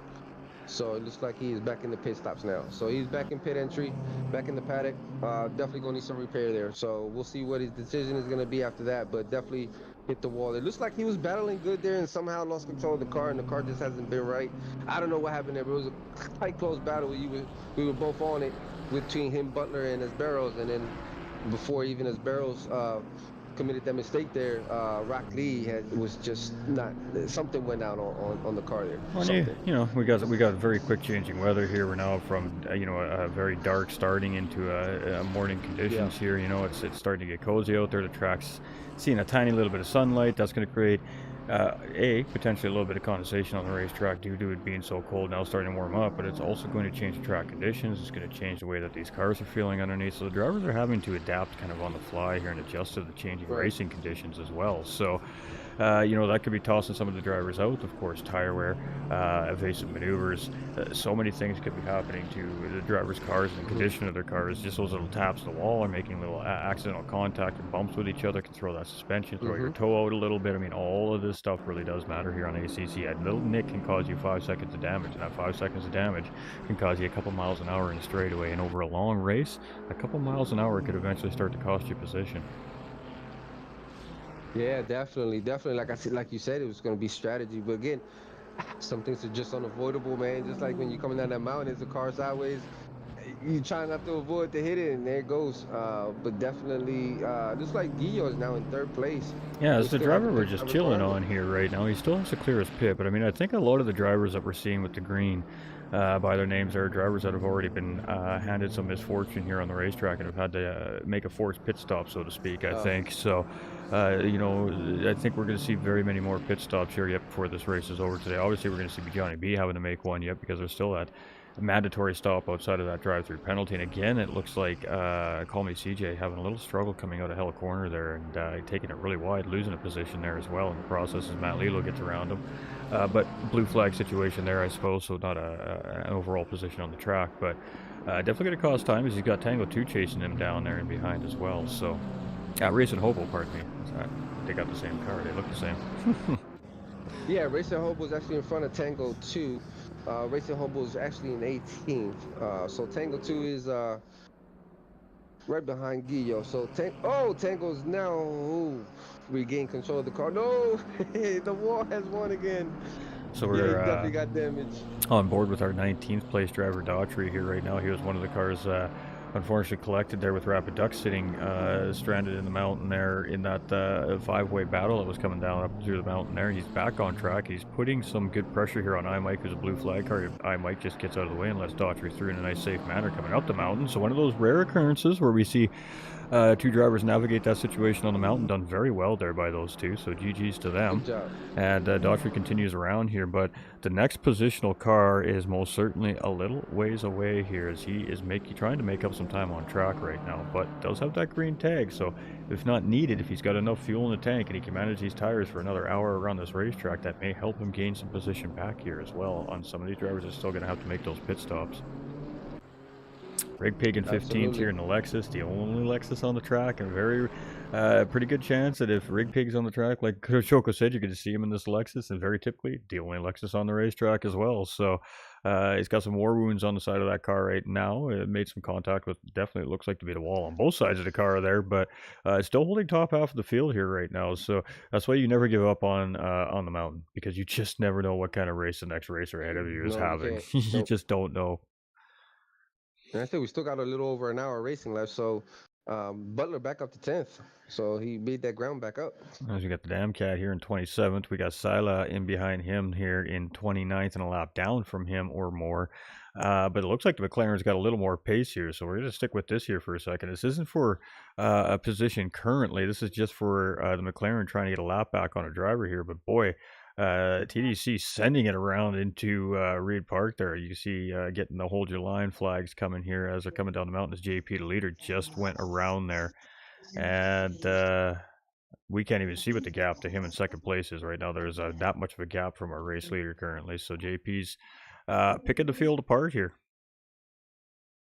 Yeah, man. JP, once you give him that comfort zone, he ain't looking back. I think we just see Nacho Gearbox or potentially, Kazumitsu there in trouble there. Coming down the S's there as well, into the wall facing the wrong way in the racetrack. There looked like everybody made it through safe and sound there as he was kind of out of the racing line there at least. And again, good job by the drivers that are making the mistakes for the most part. I mean, they have just locked that car down in the position it stopped in and just waited for the field to get by before they try to Oh, racing regain. hobos go sideways. Johnny tries to avoid him, and the whole clips a little bit of the hobo's car in the rear. And we So were Johnny got some impact there. He's currently running in 7th. Hobo spun out. Johnny tried to avoid him as much as he could, but ended up clipping a little bit of the tail of the car. So I'm hoping it didn't, because that would be unfortunate. that will force him to make a pit stop now. I bet you. It looks like the contact was kind of right in front of the left rear tire there. That looks like where the impact damage is. So it might not have immediately affect that rear or front aerodynamic package on that McLaren. It could potentially maybe affect a tire rub situation maybe or something like Could be, that. yeah. But Don't turn in or something. I mean, I guess if you're So gonna make some this, contact, maybe not the worst place in the world there to make contact. Looks fairly cosmetic for the most part. we'll see here if the car is drivable for him. We'll see what it looks like. It's still drivable. He does need to But make another pit stop, so he hasn't cleared that mandated pit stop yet. So oh, this he may goes be the in. time He we goes see him in. do that now. Yeah. So we'll probably see that green check mark come in on Johnny's car here now, and then I doubt we'll see him pit in again unless it's a required stop due to damage or something like that. But unfortunate for Johnny B, and you know what? That is racing, and it seems like the defending champion always seems to get it a little bit tougher throughout the next season. It just seems like they face a little more adversity. Maybe they're just trying a little bit harder. They know they've got a tough field. I'm not sure what it is, but right now Johnny B is definitely feeling the woes of the mountain here today. Definitely. He's definitely gonna go inside the pits and go ahead and make that pit stop requirement most likely. So it looks like he might have did sustain a little bit of damage there. So him and the team has decided to go in and make it a stop and just go ahead and recover and get back on the track. There's still plenty of time left to make some ground here. So now it sits him at 11th. But again, we still have 59 minutes left into the race, which should give him plenty of time to go ahead and make that ground we lost back the up. game sound. I apologize, ladies and gentlemen. Just bear with me here for a second. I'll sort that out right now. All right, so Kazimaru is now in 13th. Irish Jerry 21th. McCrank is 7th in the McLaren. We're also having a good race. Another guy having a good race is Bernie 10, now in 5th. So he still has the pit stop requirement left, but him and CJ are going at it pretty much for 5th. We just had JP go around 20th place driver Irish Jerry here, heading in between turns the final corner and hell corner here. So JP now heading up the mountain straight, up ahead. Oh, so he's lapping now. Of Irish Jerry here, and he's starting to make his way through the field, putting the field lap down at this point right now. So again, just out there, just putting his pace in right now. Anything can happen. We've seen it already. We've seen, just people making mistakes, and you come around that blind corner, and there is a car sitting there. We got McCrank. He's had a pretty uneventful race for the most part. It seems like the car looks pretty damage free. He still has that pit stop yet to clear, which means he hasn't been in pit lane or done repairs. So having a pretty good race here, and he's got himself up into 7th place because of that. He's got Apex Guardian behind, who's currently in 30th place. And Call Me CJ is the next positional car up ahead, and that's about 10-second gap. So 7th to 6th place is about 10 seconds, and then we got about 2 or 3 cars that are all within a second of each other, striking distance. And one of them being Ernie Bernie, as Choka was just talking about here in 5th place. He's got Call Me CJ kind of nipping right there. He's got that within that slipstream range, maybe on the tail end of it, but slipstream's not going to do you a whole lot of good coming up the runner on the mountain. This is all about skill and finesse, stability in the corners, and getting the power down as early as possible. So yeah, now we got a lot more sunlight, so the visibility is a lot better for these drivers, so they should be able to see a lot better up ahead should there be any mistakes or any car sideways. So the visibility is definitely going to help some of these guys out here moving forward here for the remainder of the race. So I mean, 2nd, 3rd, and 4th place is only 5 seconds up the road from Bernie. Call Me CJ here. So I mean, if they elect not to battle here right now, and just kind of work together and keep pushing around the mountain here as cleanly as possible, obviously without making those mistakes, they might have a possibility of catching up those podium drivers up ahead of them here. So I guess that's going to come down to these two once they close in on each other here, what's going to happen. But as they come down the Conrad Straight, they see him just up there ahead of them as well. So it'd be interesting to see what these two are going to do here over the next couple laps. Absolutely, that's going to be very interesting because, like you said, there's not much separating those two. Slipstream here and there is going to, one mistake, that's going to be a game changer for either one of those two cars. But also we have a stop and go for car 254. Dig Dak got a pit exit stop and go, so he's going to be hit with another pit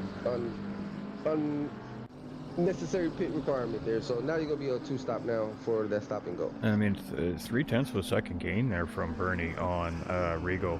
Up ahead of him there, just up to Conrad Straight through that final sector there right now as well. So definitely lapping just a smidge quicker than the 4th place driver up ahead as well.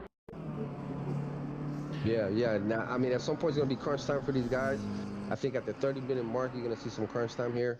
And I think by the 30-minute mark, you're gonna start seeing what's ever left of the pit stop requirements.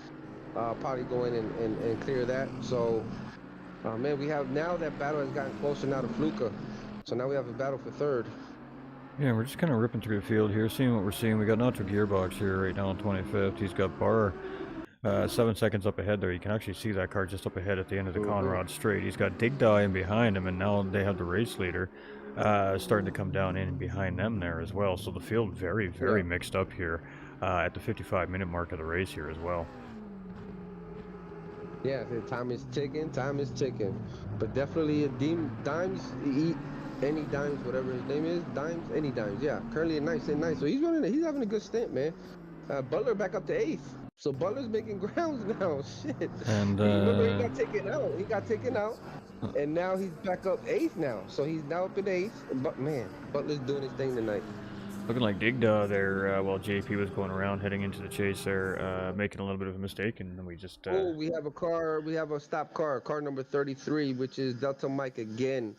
Again, the mountain has stopped. Has dropped from the lobby here, chat. So we'll let Choco take it over here for a minute again while we get this back going for everybody. No worries here. We have JP still leading the way by a large margin. The Dig Dag is now clearing his stop and go. Looks like he's going to go ahead and stop and clear that out. Again, a necessary pit stop requirement there. Cletus running in 12th has cleared his pit stop. Was running at 3rd at one point. The Mercedes goes a little wide there on turn 1. A lot of cars going turn wide there. But Cletus was running 4th, 3rd at some point, so it looks like he's now down to 12th, but has cleared his pit stop as he passes Seal at 13.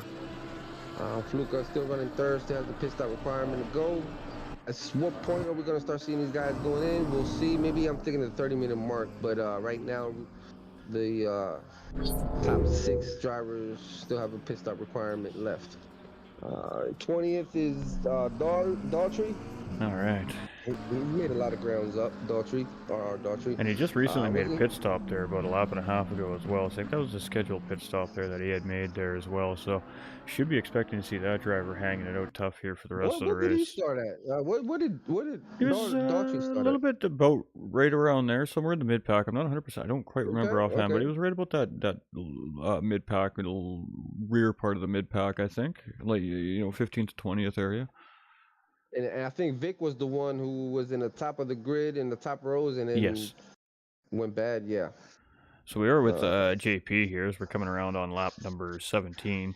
Does have the fastest lap on track with a 201.875 here currently as well. We have a car sideways. He has navigated his way around 22nd place driver Nacho Gearbox, and deciding not to pitch yet here, so he's still going around. So now he's been out for not quite half of the race here, so into the 53 minutes remaining part of the race. So we're nearing our halfway point, and he looks quite settled in. He's not panicking. His last lap was a 203.587, so it seems like he's dialing the pace back just a little bit here as well. It looks like Sabajin took a lot of damage. He's trying to get it back to the pit, so he don't have to hit that option to start from the pit. He's trying to drive it back to the pit, but a lot of damage on that car.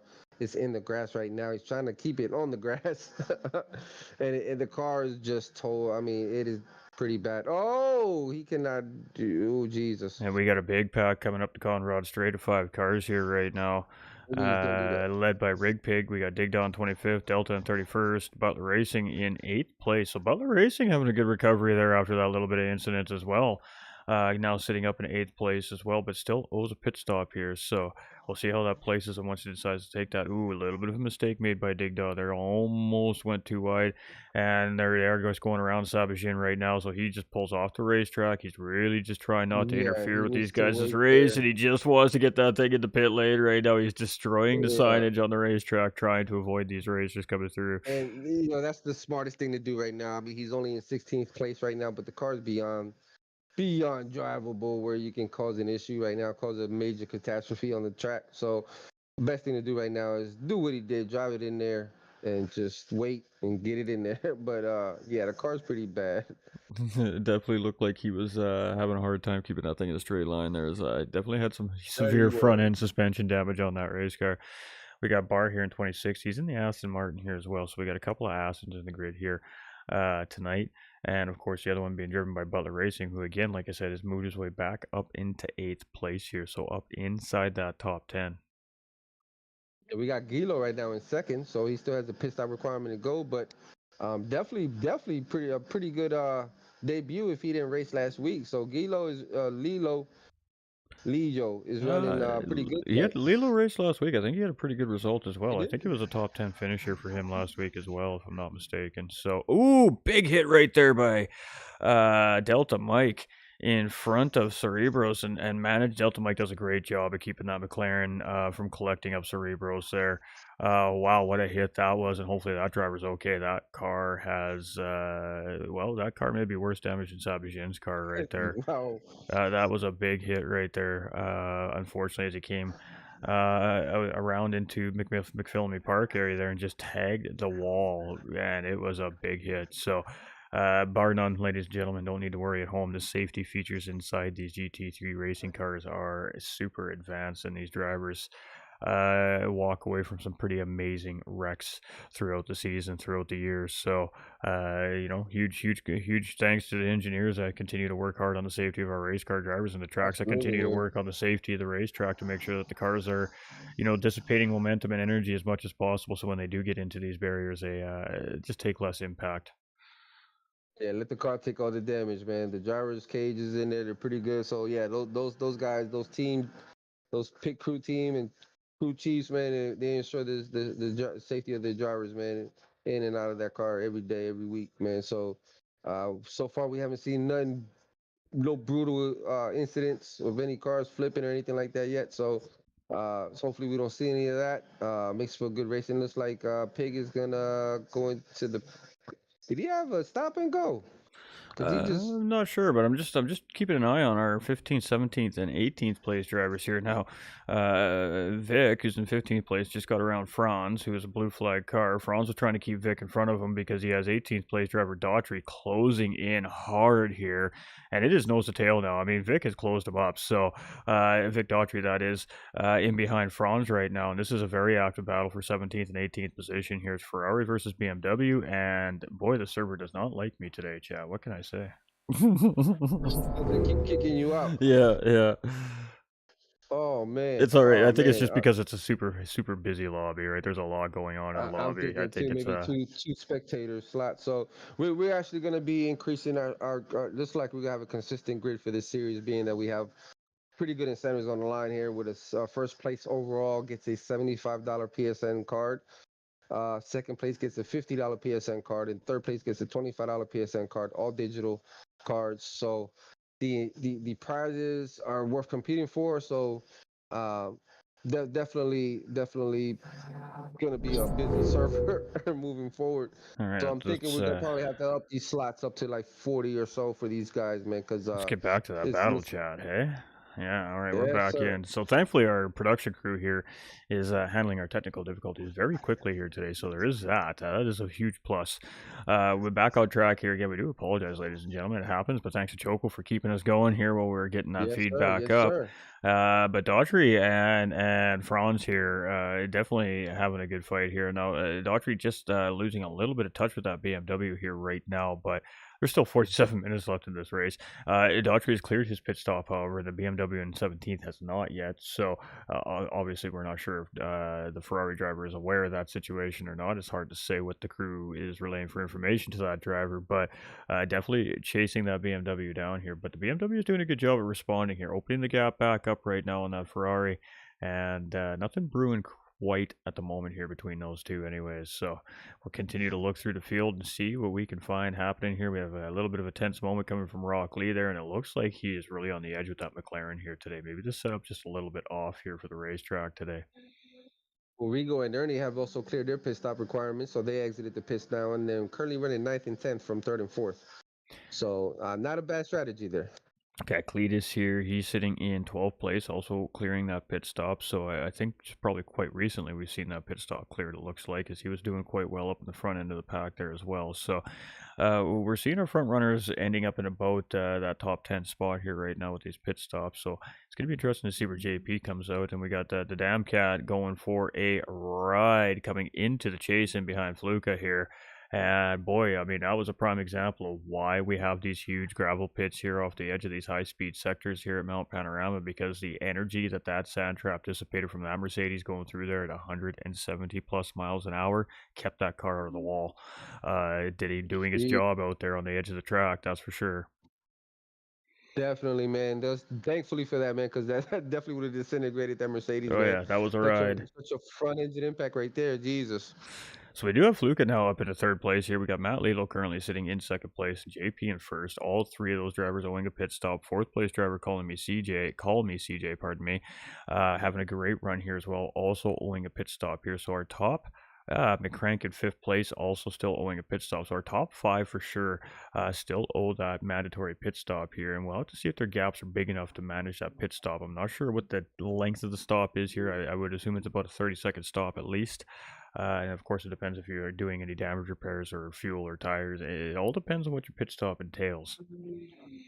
I do. Right. Right. That's where that strategy is gonna come in place because now some of these guys just have to finish it, take it home. And JP coming into pit lane right now. He was just in behind Sabajin right at the halfway mark of the race. We see JP, our leader, coming in. So we did speculate at the beginning of the broadcast that we would see our more seasoned racers probably take exactly about half a distance of fuel, and we'll probably see them do tires and fuel in that pit stop and come up with a fresh set of tires and just, of course, maintain basically another 45 minutes of race pace. Hopefully, ideally faster or at least equal to the pace they begun the race with, and that way their race car is not so heavy at the beginning of each stint, so a very balanced kind of race car strategy when you see our drivers doing that one stop in the middle of the race type deal. But I mean, we're just speculating he's taking tires and fuel. We could be completely wrong, but if I were that driver in his position right now, it's not going to cost him anything, I think, to take a fresh set of tires and just make sure that car is in good condition to bring home the second win of the season, really. But lots of race left. Absolutely. I mean, you got to figure out take what's best needed for you to at least finish the race and be competitive with 43 minutes left into the race. Definitely, I mean, at this point, you have to figure out what's the best outcome for me to finish this race. You know, and maybe for those that took a two pit stop on unnecessary two pit stop. What do you have to do now to finish this race? You know what I mean? Are my tires good enough to finish it? No, should I pit now and along with my fuel?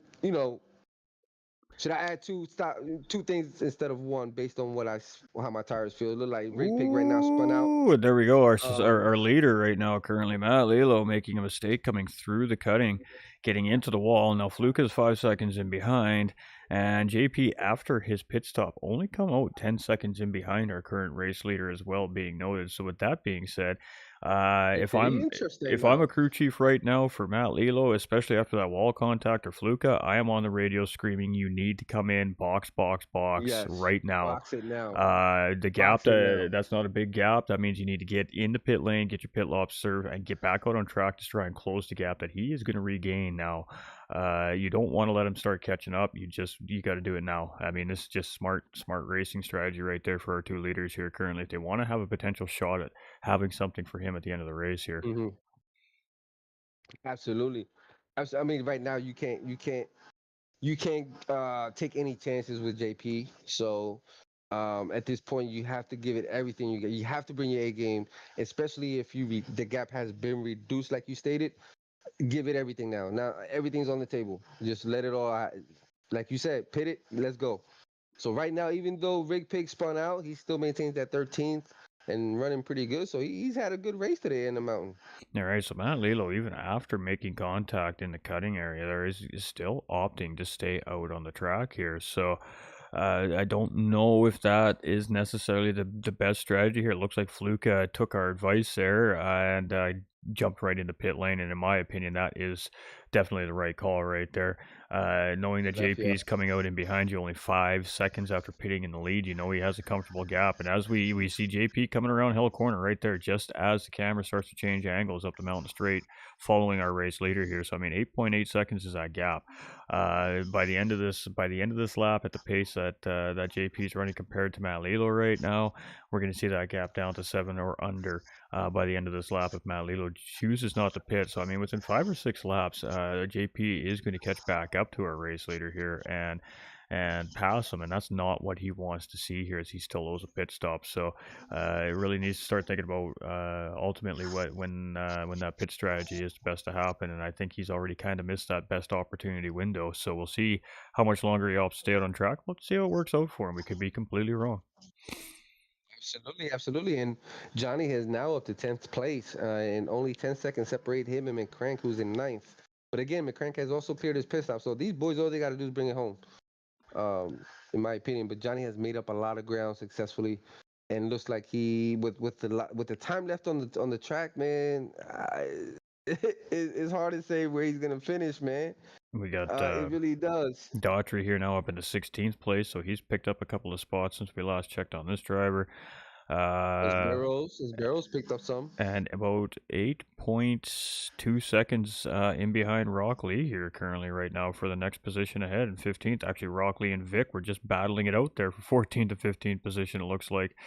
Oh, we got Rock Lee sideways as you're coming into Forest Elbow there, and boy, Daughtry just getting through there. That was a tense moment right there, and well, that's another spot picked up Wow. right there for Daughtry. Yeah, yeah. So there we go, a P15 right there, and I'm sure that he is on the radio telling the crew to get another pair of underwear ready because that was a pretty scary moment right there. Hey, I would say so. I reckon, yeah, man. Like I said, we both stated, it's not So over till it's over, man. 39 minutes left. Anything can happen, man. Just because you're sitting in 18th doesn't mean you can't finish 10th. we got Vic up ahead. Now Vic is a positional car, but I don't think that Daughtry and Vic are on the same lap here. So I don't think that Daughtry will even grab that position, even if he No, they're not. passes him, and that is the case. So Daughtry actually just goes around Vic as Vic making a pit stop, clearly Right. making a mistake on the racetrack. So that will give Daughtry the lap back. So now, if he catches back up to Vic, it will be Right. a battle And, for position at that point. So that lap has and been given Vic back there. is in pit right now. Vic is in pit right now. So I don't know if he's fixing it or what, but Vic is in pit. We got Rig I Pig don't know how long he's here gonna. benefiting from that, obviously, in 13th position here now as Mm-hmm. well. So he's going to go around Vic, who's in pit lane, and put a lap on the driver now chasing him for the next available position. So that's what you call a Right. comfort zone right there. Rig Pig's focus Right. really needs to be just to keep putting pressure up the Right. racetrack and just try to absolutely maximize what that Lexus has to offer here. We got the Damn Cat in Right. behind him in 25th, and we got Fluke in behind him there in second, with Regal very close behind in third place. So Fluke has come out in second place after this series of pit stops. Rigo has come out in third place. So Rigo, boy, what a charge he's on today. And that Lamborghini started in 8th place, sitting on the Yeah, podium good stint currently. today. Real good stint. Damn, Johnny's up at 8th now. The Cranber crew just took us there right to Johnny. He's getting 8th around Silla there, place. and Silla, look at the damage on that McLaren as Johnny gets by there. Boy, a massive hit there for that driver, and that's going to be a long lap around with that car in that shape, boy. Johnny B thankfully able to get around him fairly quickly, and now the next target is only 2 seconds up the road. You can see him right there, Matt Lilo up ahead there, and I mean Johnny B knows that radio's on there telling him, hey, you got Yeah. 37 minutes left, Mhm. man. Like if you're gonna make something happen, you just got to keep the loud pedal down right now, and I'm sure Johnny is giving it everything he's got here right now, putting all his Yes, he experience is. and skill to the limit here right now, trying to catch these drivers up front. He knows if he wants to hold this crown for 2 seasons in a row, he needs positions on this racetrack today. Yes, he does. Yes, he does. And then I just want to see the time difference and who's consistent at what times. So Johnny's running a consistent 203. Let's see what Gilo's running. He's running a 202.6 consistently.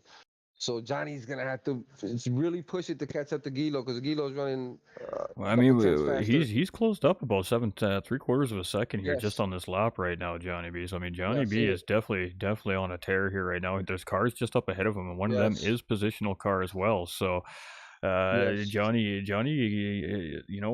these really, really high caliber race car drivers like Johnny B, it's like a shark in the water, man. They smell a little bit of fish blood in the water, man, and it is seek and destroy, and that is exactly the mission that Johnny B is currently on here right now, as he's Yeah, I trying to mean, track down that he's running Ferrari. like he's running like he's on a team race right now with Blocks. Him and Blocks are teammates, so he's running like he's on a team race right now, man. Just come all the way. I mean, look at all the adversity he had to face today. Yeah, In the yeah. beginning of the race, he got hit with a stop and go immediately, or 30 second or drive through immediately, and then get that damage, forces that pit stop, and then now he's has a lot of ground to make up, and he's up in the eighth and threatening Yeah, definitely right now closing for. right now. I mean, a mistake again made there by Lalo, feeling the pressure of the championship leader, Mm-hmm. defending champ coming in. That's for sure. That number Mm-hmm. one car is on his tail. Mm-hmm. He can feel the kitchen warming up here. That's for sure. Mm-hmm. That's for And sure. I mean, Johnny's a patient racer. He's a smart race car driver. I mean, he definitely sits Yes. behind and assesses. And but I think right now, the assessment phase is not really kind of Johnny's concern. Johnny's concern is closing this gap up coming out of the mountain, so he has a chance of trying to get around him here before the end of this lap, so he can start making that mark on the next positional driver. I think is probably what he's thinking here, and he's pushing hard. You can see how that McLaren's acting Mm-hmm. right now. The attitude of Johnny B's car has completely changed here over the last lap and a half as he's been closing this driver in. You can see he is pushing this car hard just by the way that the body is acting. Really hard up. Yeah, yeah, absolutely. I mean, I've seen nothing but speed We got Sabajin coming. off in the runoff, and oh boy, he's in a Oh, I see it. bad Yes, spot there, but the sir. drivers get through safe and sound there, and boy, that didn't affect this battle any. If anything, that actually helped Lilo out just a smidge there. It gained him a couple of Yeah, tenths on it Johnny did. B there, It dressed did. heading into the forest elbow here, so that might give him just the breathing room he needed to keep Johnny B directly off his tailpipe here coming into the chase. But boy, oh boy, tense moments in the mountain here. Zabashin's a very good Yes, racer sir. here as well, and clearly the mountain has been beating on him hard here today. That is for sure. Yeah, let's have a little moment of silence for Sabajin. And we're back at Absolutely. it. That poor Ferrari didn't even see it coming. But definitely Johnny has made up some ground, man. Ooh, Oh, and looks Lilo like goes way deep into yes. the chase there. He's going to take the You off-road were version, just saying that, dude. You were just saying that. Johnny B's going to get a freebie there, so he didn't even have to work for that one, which is he's probably thankful for that. I mean, he's probably like, okay, Yeah. perfect. Now I got to get around this guy up in front here right now. It's a lap car. It's BMW 27th place driver Franz. I don't think that's going to be too much of an issue. He's been pretty good at getting out of the way of the lead lap This cars, is the but time to do it. This is the uh, time to do it. that car 3 seconds up ahead, that black and yellow pinstriped McLaren there, McCrank. Yeah. I'm sure his crew is saying, "Hey, that boy is coming, man. Get moving." Yeah, he is moving, baby boy. He is flying. But this like you were saying, man, it's not over till it's over. And that mistake from Guillo, now was it the pressure that caused that, or was it just You the know, car gave out? I think it's the pressure. I think it was the pressure. I mean, I think he I got think so caught too. rear matching where Johnny was coming into the braking zone, and I think by the time he looked back down, Mm-hmm. he was too deep into the braking Mm-hmm. zone, and it just locked up, and he went along for a little bit of a Yeah. ride. Right. I mean, we're now at the 33-minute mark, so now it is crunch time. I think most everyone has cleared their pit stop requirement. So now it is crunch time, and now it's time to take it home because now the mistakes have to be minimal to Irish finish this thing Jerry's up in off. the 16th position. I mean, he had a rough start to the race here. He's been doing real good at recovering here in the middle part of this race here. So now as we head down into the home stretch of the race, essentially with just about 30 minutes remaining, Mm-hmm. some of these drivers have really settled in. We got Cerebrals just up in front of him here, sitting up in 13th. So car doesn't look like it's been very strong on the particular racetrack. Maybe he's a little uncomfortable with the track of the car combo or something along those lines. But he's almost got himself back up into a top 10 position here. McCrank's having a great race here. I mean, sixth place. The driver's had some struggles here very early on in his racing career here in the last few rounds, but seems to really be settled in on this track here. And but I mean, he has a fierce warrior trying to track him down here with Johnny B. Johnny Oh B's yeah. taken a Oh little yeah. over a second out of him here at the end by the end of this lap. So Johnny B is definitely in hunt mode right at the moment. Absolutely. And then now it's going to be defense mode for McCrank. At this point, I'm thinking.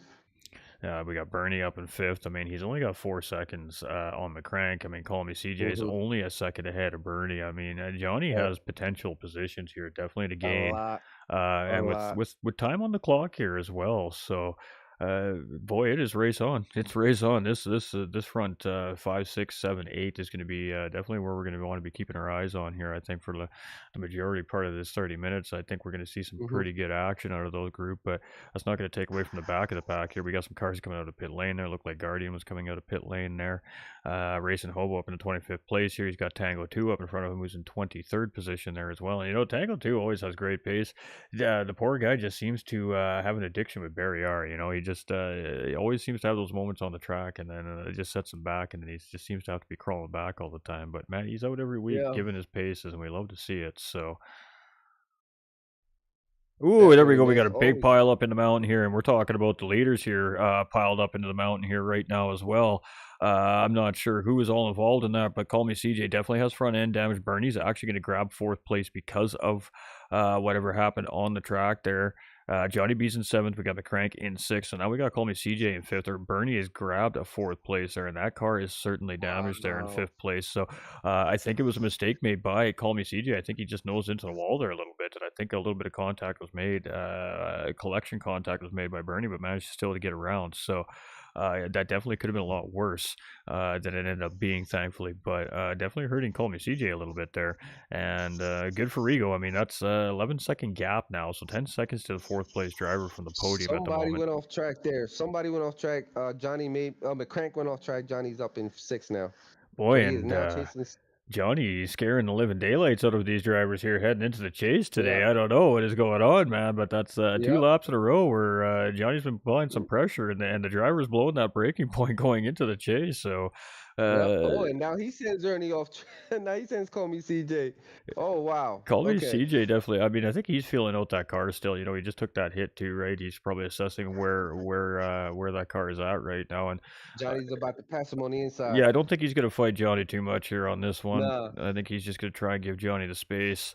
That's exactly what he does here. He tries to make sure he takes a nice wide line there, gives Johnny lots of room, and Johnny's just gonna sail on through. And in a matter of a handful of corners, we see our defending champion grab 3 positions. So, So consistent, man. Bernie is now 3 seconds up the road, and if I were him, would be sweating.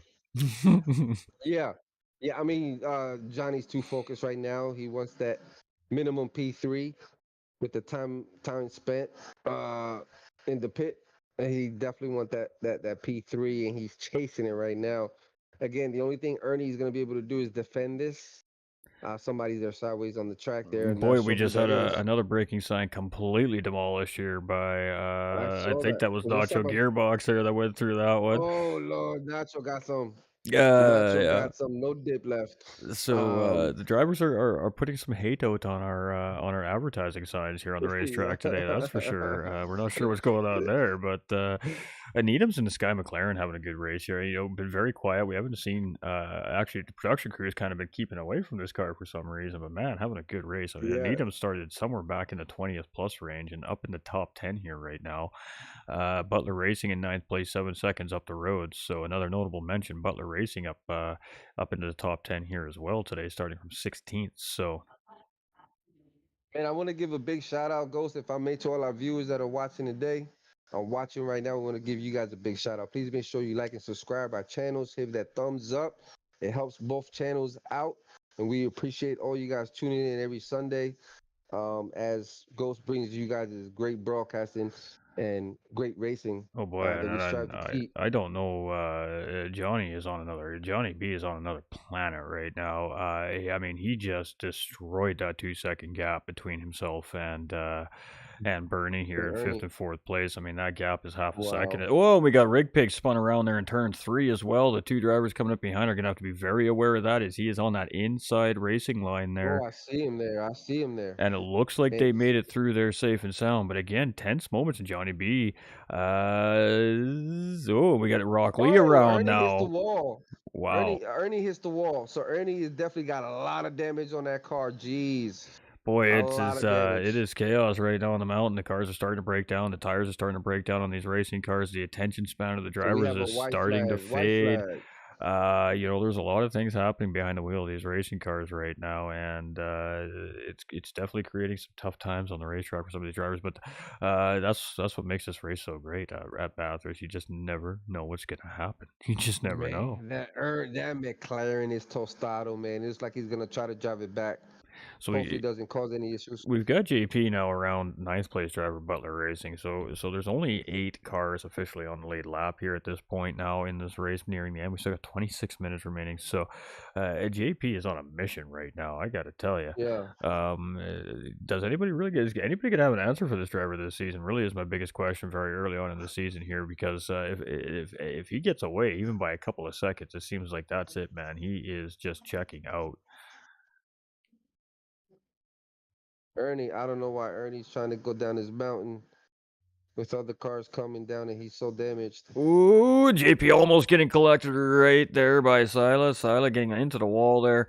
Managed to just keep that McLaren tucked tight enough against the wall there. And boy, that Lamborghini of our race leader, JP, there missing just by mere inches.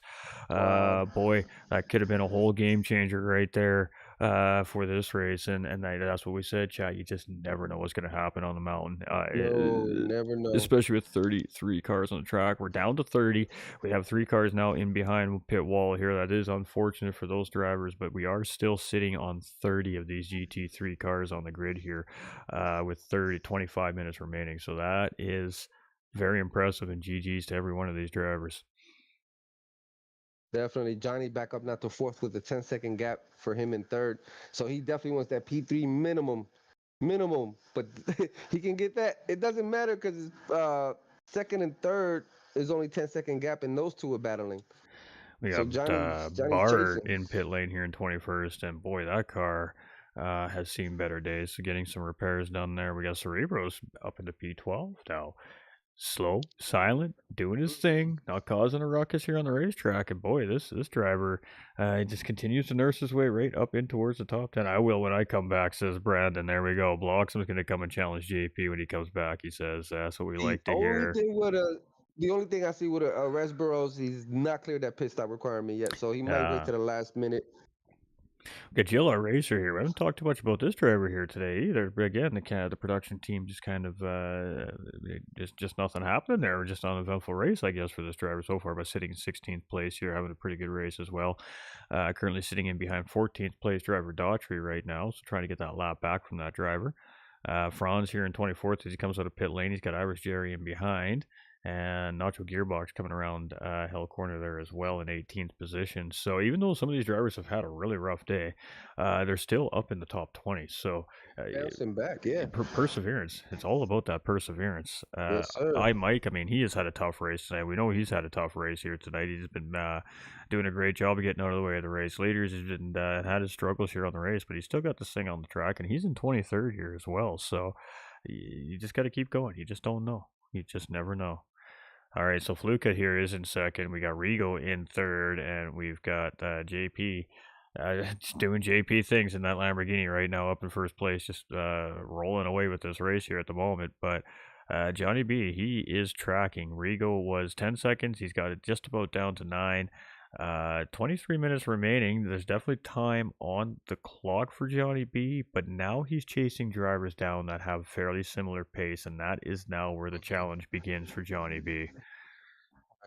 We have a stop and go for car number 62 running in 22nd place right now. Barr has a stop and go. Looks like it was pit exit.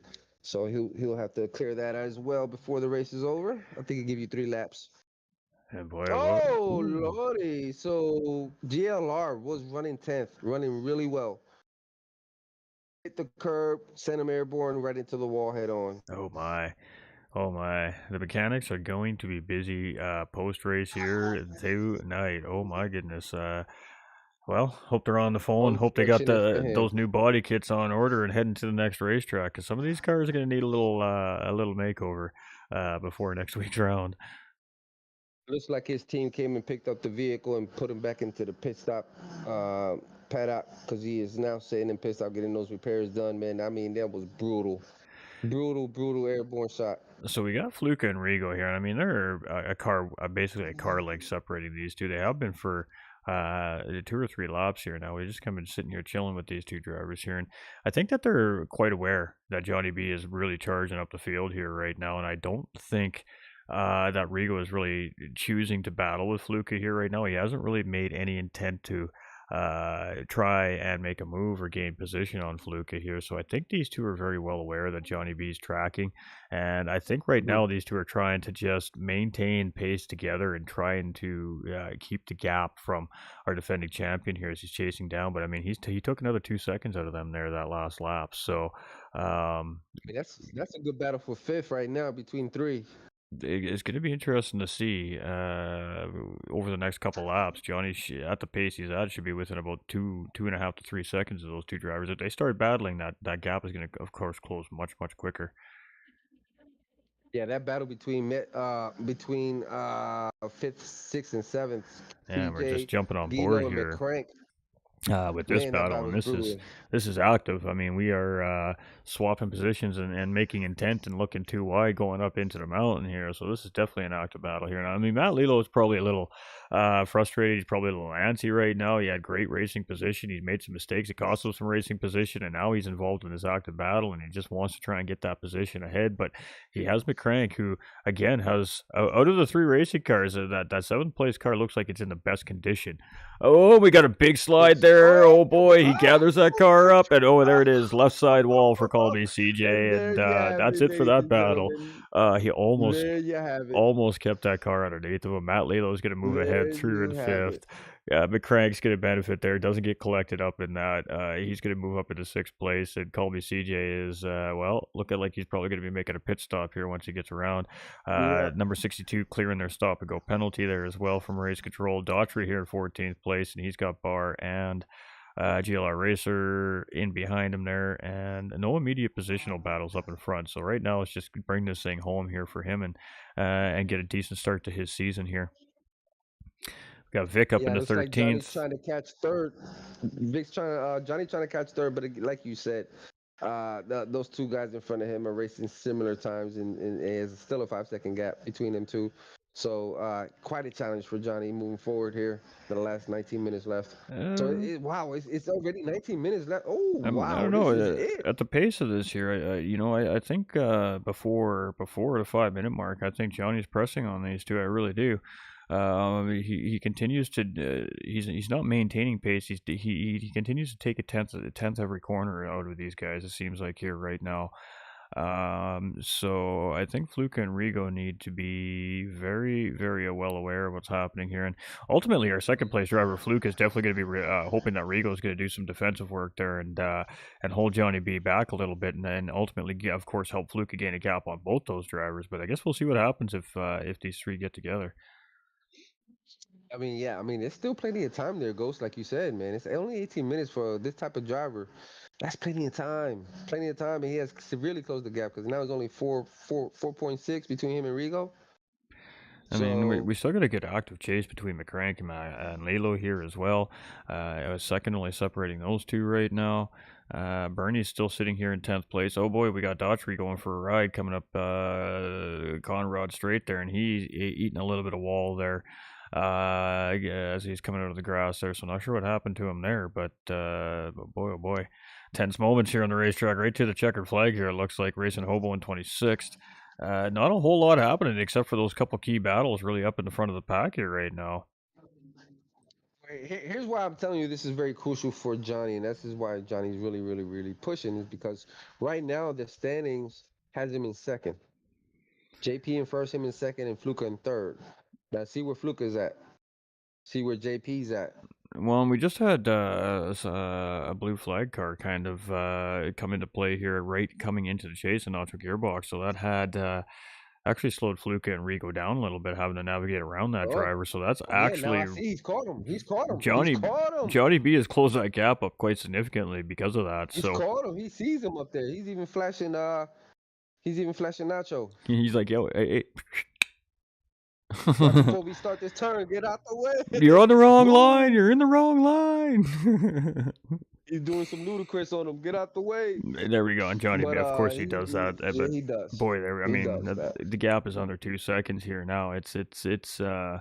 it is This is game just on. insane driving by Johnny.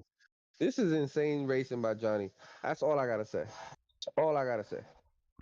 All right, so that Lamborghini driver, he's, I mean, he can see that driver in the rearview mirror here now, and I mean, it seems like Johnny B gets tucked up in behind somebody, and they make this big mistake, and they have a little bit of a ride, and you know, it just seems to be happening that Johnny B is about catching up to these guys coming right into the chase again. So, They know it. They know it. Rigo's looking at his rear view right now. oh yeah, I mean, Rigo's like, he's got oh Fluka in man. front of him right now. You know, he's got another positional driver to battle with in front of him. I mean, this is a three-way battle for the last two steps of the podium here Johnny's right now. tasting podium. Johnny's smelling podium. Johnny's smelling it. And he's coming. He is right on Rigo. Right on Rigo. This blocks him. Johnny's a bad boy. He is on him.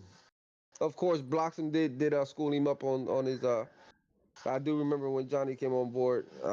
Definitely, Blocks definitely took him under his wings, and Jesus. So if you guys want some good coaching, make sure we do offer coaching on our Patreon membership, as low as $10 a month. Get you some great coaching, defensive coaching by Butler, and offensive coaching by Memex being one of our coaches, and I think we have one or two more.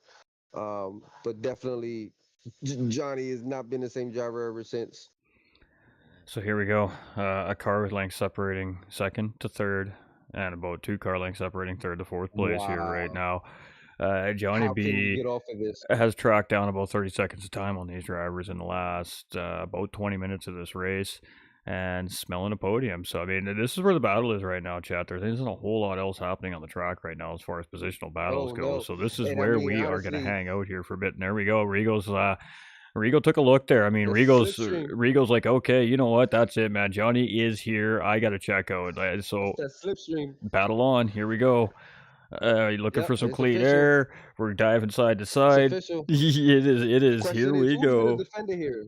Who's gonna defend this battle here? Who's gonna defend it? Because right now, that slipstream, all you gotta do is stay on that slipstream. He's gonna stay right in there. But how does Rigo and Fluka defend this? I mean, Fluka's defending, Rigo's defending, Johnny's chasing. So, and then you got a I don't feel like Rigo's defending here. I feel like Rigo is, oh boy, and there we go. We got a car in trouble up in front of Franz coming into the mix, and he's out of here. He takes the runoff. That was a great call right there by that driver. Great idea. And boy, that was a great racing awareness right there, because this is an active podium battle here. And you know, I think Rigo's attacking here. He does not look like he is wanting to defend against Johnny. He has been all over Fluka's bumper through the whole mountain sector right up until the moment they caught that BMW. So I think Rigo has intention to try and take second place away from Fluka and leave Fluka deal with Johnny B here, as the attitude of that Lamborghini has drastically changed. He has realized what's at stake here, and he doesn't want to be the guy to try and hold Johnny B off here, I think. So this is a three-way battle, and it's going to be let the best driver win here right now. That's for sure. I mean, I'm so glad he races for our team, man. Johnny's just too good of a race car driver not to Fluka immediately defensive coming out of the chase there. I mean, he ain't messing around. He's more than well aware that Rigo's been taking a look. Oh, a little bit of a mistake there by Johnny B. He got that a little bit wrong there. He gathered the car up, kept it out of the wall. Very close moment there from Johnny B coming out of Murray's corner there, boy. And that's going to give Rigo just a hair of breathing room for a split second, and Johnny B just closes it right back up coming out of hill corner there. So no rest for the wicked here. And then, well, I mean, these three, it's game on. It is game on. There we go. Johnny B's taking a look. Rigo went to go defensive too late there. He's got to give the line there. And no, he's gonna defend that. He is gonna defend that. Look at that. Here we go. Ladies and gentlemen, buckle up, strap down. You don't want to miss this. It is fight on here. This is for third place currently right now between Johnny B and Rigo, but this is a three-way battle for second, third, and fourth place. And I'm sure Fluka is paying just as much attention right now as Rigo is to what's going on in behind. And, ooh, a little bit of touch on the wall there from Johnny B as he really took a tight line through there. And Johnny, he ain't messing around anymore. He is applying the pressure. Is he gonna take a look coming around the corner? He does take a look there, but he just does not have it. Oh, and a little touch, and that is unfortunate right there. That gets Rigo around there, and Johnny B is going to move up into third place there, and it's a little over defending driving there, and that slowed that Lamborghini down. Johnny B coming through the big run, and just a little touch on the back end of that car there, and tense moments. Woof. A great That defensive was, effort right there, though, I gotta say. man, I don't know what state I would be in right now if I was involved in that. I would, oh my lord, jeez, kung fu grip, bubble Ooh. guts, fart bubbles, everything. I I think would be I so think I'd be pissed. relieved at this point that I'm now in behind Johnny B, and I don't have to deal with that absolute stress anymore. I mean, either. I mean, go ahead, you're good, but man. Wow. Johnny is a heck of a driver with a lot of ground to make up here. A lot of ground. He hit podium, dude. I mean, JP's got 11 minutes left. 30 seconds on Kazumitsu. And Yeah. what that relates to our second and third place driver, I'm not 100% sure currently at the moment. We got Butler Racing up into P7 here now, and Needham's up into 8th place. And Butler, hell of a race from him. Cerebro's Hell of a race from Butler. Cerebro's in 11th, man. He has been just tickling his way up into that top 10. Yeah, one little position here, one little position there, but it looks like he's a lap down to our 10th place driver there, so I think that's going to be a tough ask to grab that one last spot. But I mean, there's 11 minutes on the For clock. him tonight I think tonight for Asira was the mountain. I just think it was a mountain because from what I saw last week, he's a pretty good driver, pretty clean, pretty consistent. I just think the mountain had the better of him tonight. From what I've seen, I think that was the case tonight for Aresperos.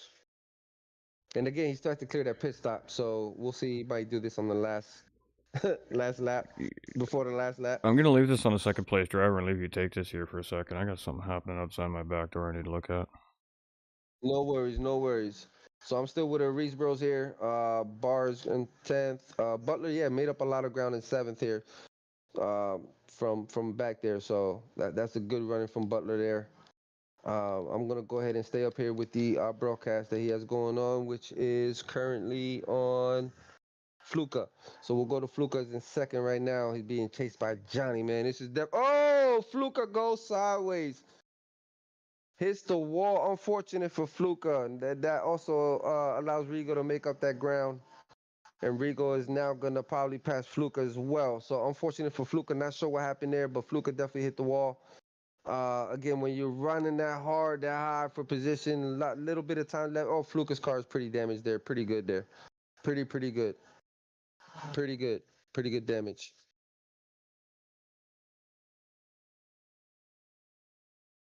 He's trying to keep the car off.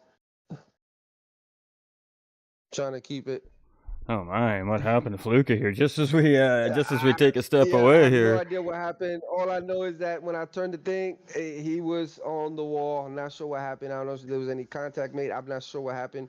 Like I said, like us, all we do is we'll let the IRRs go in. We'll let the decision makers make the decisions. But I'm not sure what happened that caused this. But like you said, it was the battle there. He just hitting the wall off. And Johnny B up in his P2 just like that. I mean, ladies and gentlemen, like you said, this is racing. Fluka was under 10 minutes left. All he had to do was finish 3 laps. I feel like Johnny just gave Rigo the position there. Johnny really geared that car down on the mountain straight. He pulled off the racing line as Rigo was coming in behind him with the Lamborghini there, and he actually waited for Rigo to get up into P2 there, and now he's to step back up on the throttle up heading into the mountain here, and he's chasing Rigo back down. So a little bit of sportsmanship there perhaps from Johnny B. Maybe thinking about that moment where he just made a little bit of contact and deciding that, you know what, that let's give him that position back. So I'm assuming that's what we just saw there. I'm just speculating as a broadcaster. That's all we really get to do without talking to the drivers afterwards. But that's sure what it looks like. Looks like Johnny B gave second place to Rigo there, and he's going to try and re-engage that battle and refight for it here with 8 minutes remaining in the race. It's definitely great sportsmanship there. Definitely great sportsmanship. That could be the case. I mean, that's the only way I would see Johnny giving that position back, being that he acknowledged his mistake and decided to give that back. but definitely great sportsmanship there. Unfortunate for Fluka, man. Unfortunate for Fluka. Probably was a self-inflicted mistake. Could be. But unfortunate. Running really good race, man. Second place. I, I don't feel like he was pressured at all.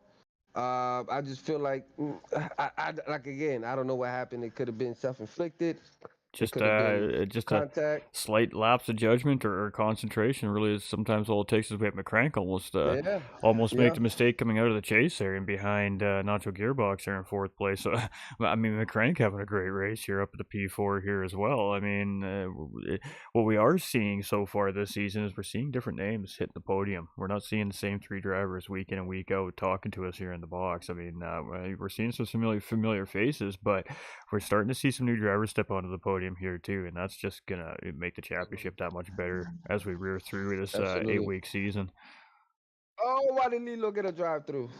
Oh no, No, he P6. said six. Oh, 143 car. 143 Lilo go sideways too. Oh Oh, man, he's running six right now. He's sideways with a drive-through. 6.5 minutes remaining in the race. That's definitely gonna Oh hurt his man. chances at holding a top 10 Yes. there. All right, Johnny he's and back Rigo on the battle. circuit. All right, hold on. We're getting there. We're going. Okay. We're going. So Gilo goes back on the circuit again. That car looks like enough to drive it. It's not. Yeah, Johnny B's got call me CJ in between him and Rigo here right now. So Rigo has had good pace all race long. Clearly, obviously he's been running up in the front of the pack here all race long. Slowly but surely, just kept picking his way through and has had some good battles along the way here as well. So, but he's put a little bit of space in between him and Johnny B. He's put a buffer zone there for the time being with that blue flag car. Call me CJ, but Johnny B just gets around coming out of Forest Elbow onto the Conrad Straight. And the gap there now is 1.2 seconds between the two drivers there. So Rio doing a great job at trying to take advantage of a lap traffic car with Johnny B tucked in behind for the time being, tried to make it up some time on the racetrack, but that Yeah. second, unfortunately, only a second on Johnny B. And well, we've seen 10 seconds disappear pretty quickly Mm-hmm. with Johnny B chasing. So 1 second is definitely not what we would call a comfortable gap on that number one car right now chasing. Right. Yeah, looks like Gilo's gonna go into the pits and get that fixed in here and maybe get out and finish the race off here. And I'm wondering, no, because he's still gonna have to serve that drive-through, ain't he? Yeah, that's a tough one. That's definitely a tough one. Yeah. He's gonna have to fix the So car, get it back out, get it back around, serve that drive through to clear that penalty before the end of the race, or he's gonna unfortunately receive a much bigger penalty holding on to that drive through penalty at the end of the yeah. race. All right, so that dropped him down to seventh now You as get the other drive cars through lap him. penalties for speeding through pit lane. You get drive through penalties Mm-hmm. for breaking the start line rules. Maybe you're too much speed or you're too slow, you're out of line. You can get drive through penalties for too many track limit infractions as well. And Mm-hmm. they just get tougher and tougher. The more you collect, the more Mm-hmm. the worse they get. It turns from a drive through to a stop and go 30 to a stop and go 60 to probably potentially up to being just pulled off the racetrack, I would assume. But I'm not Yeah, sure. yeah. Yeah, you get automatically disqualified from the race should you not clear any of those after you've been awarded a drive through or stop and go. And actually, one of the tracks that you will see a lot of stop and goes or drive throughs is going to be Coda.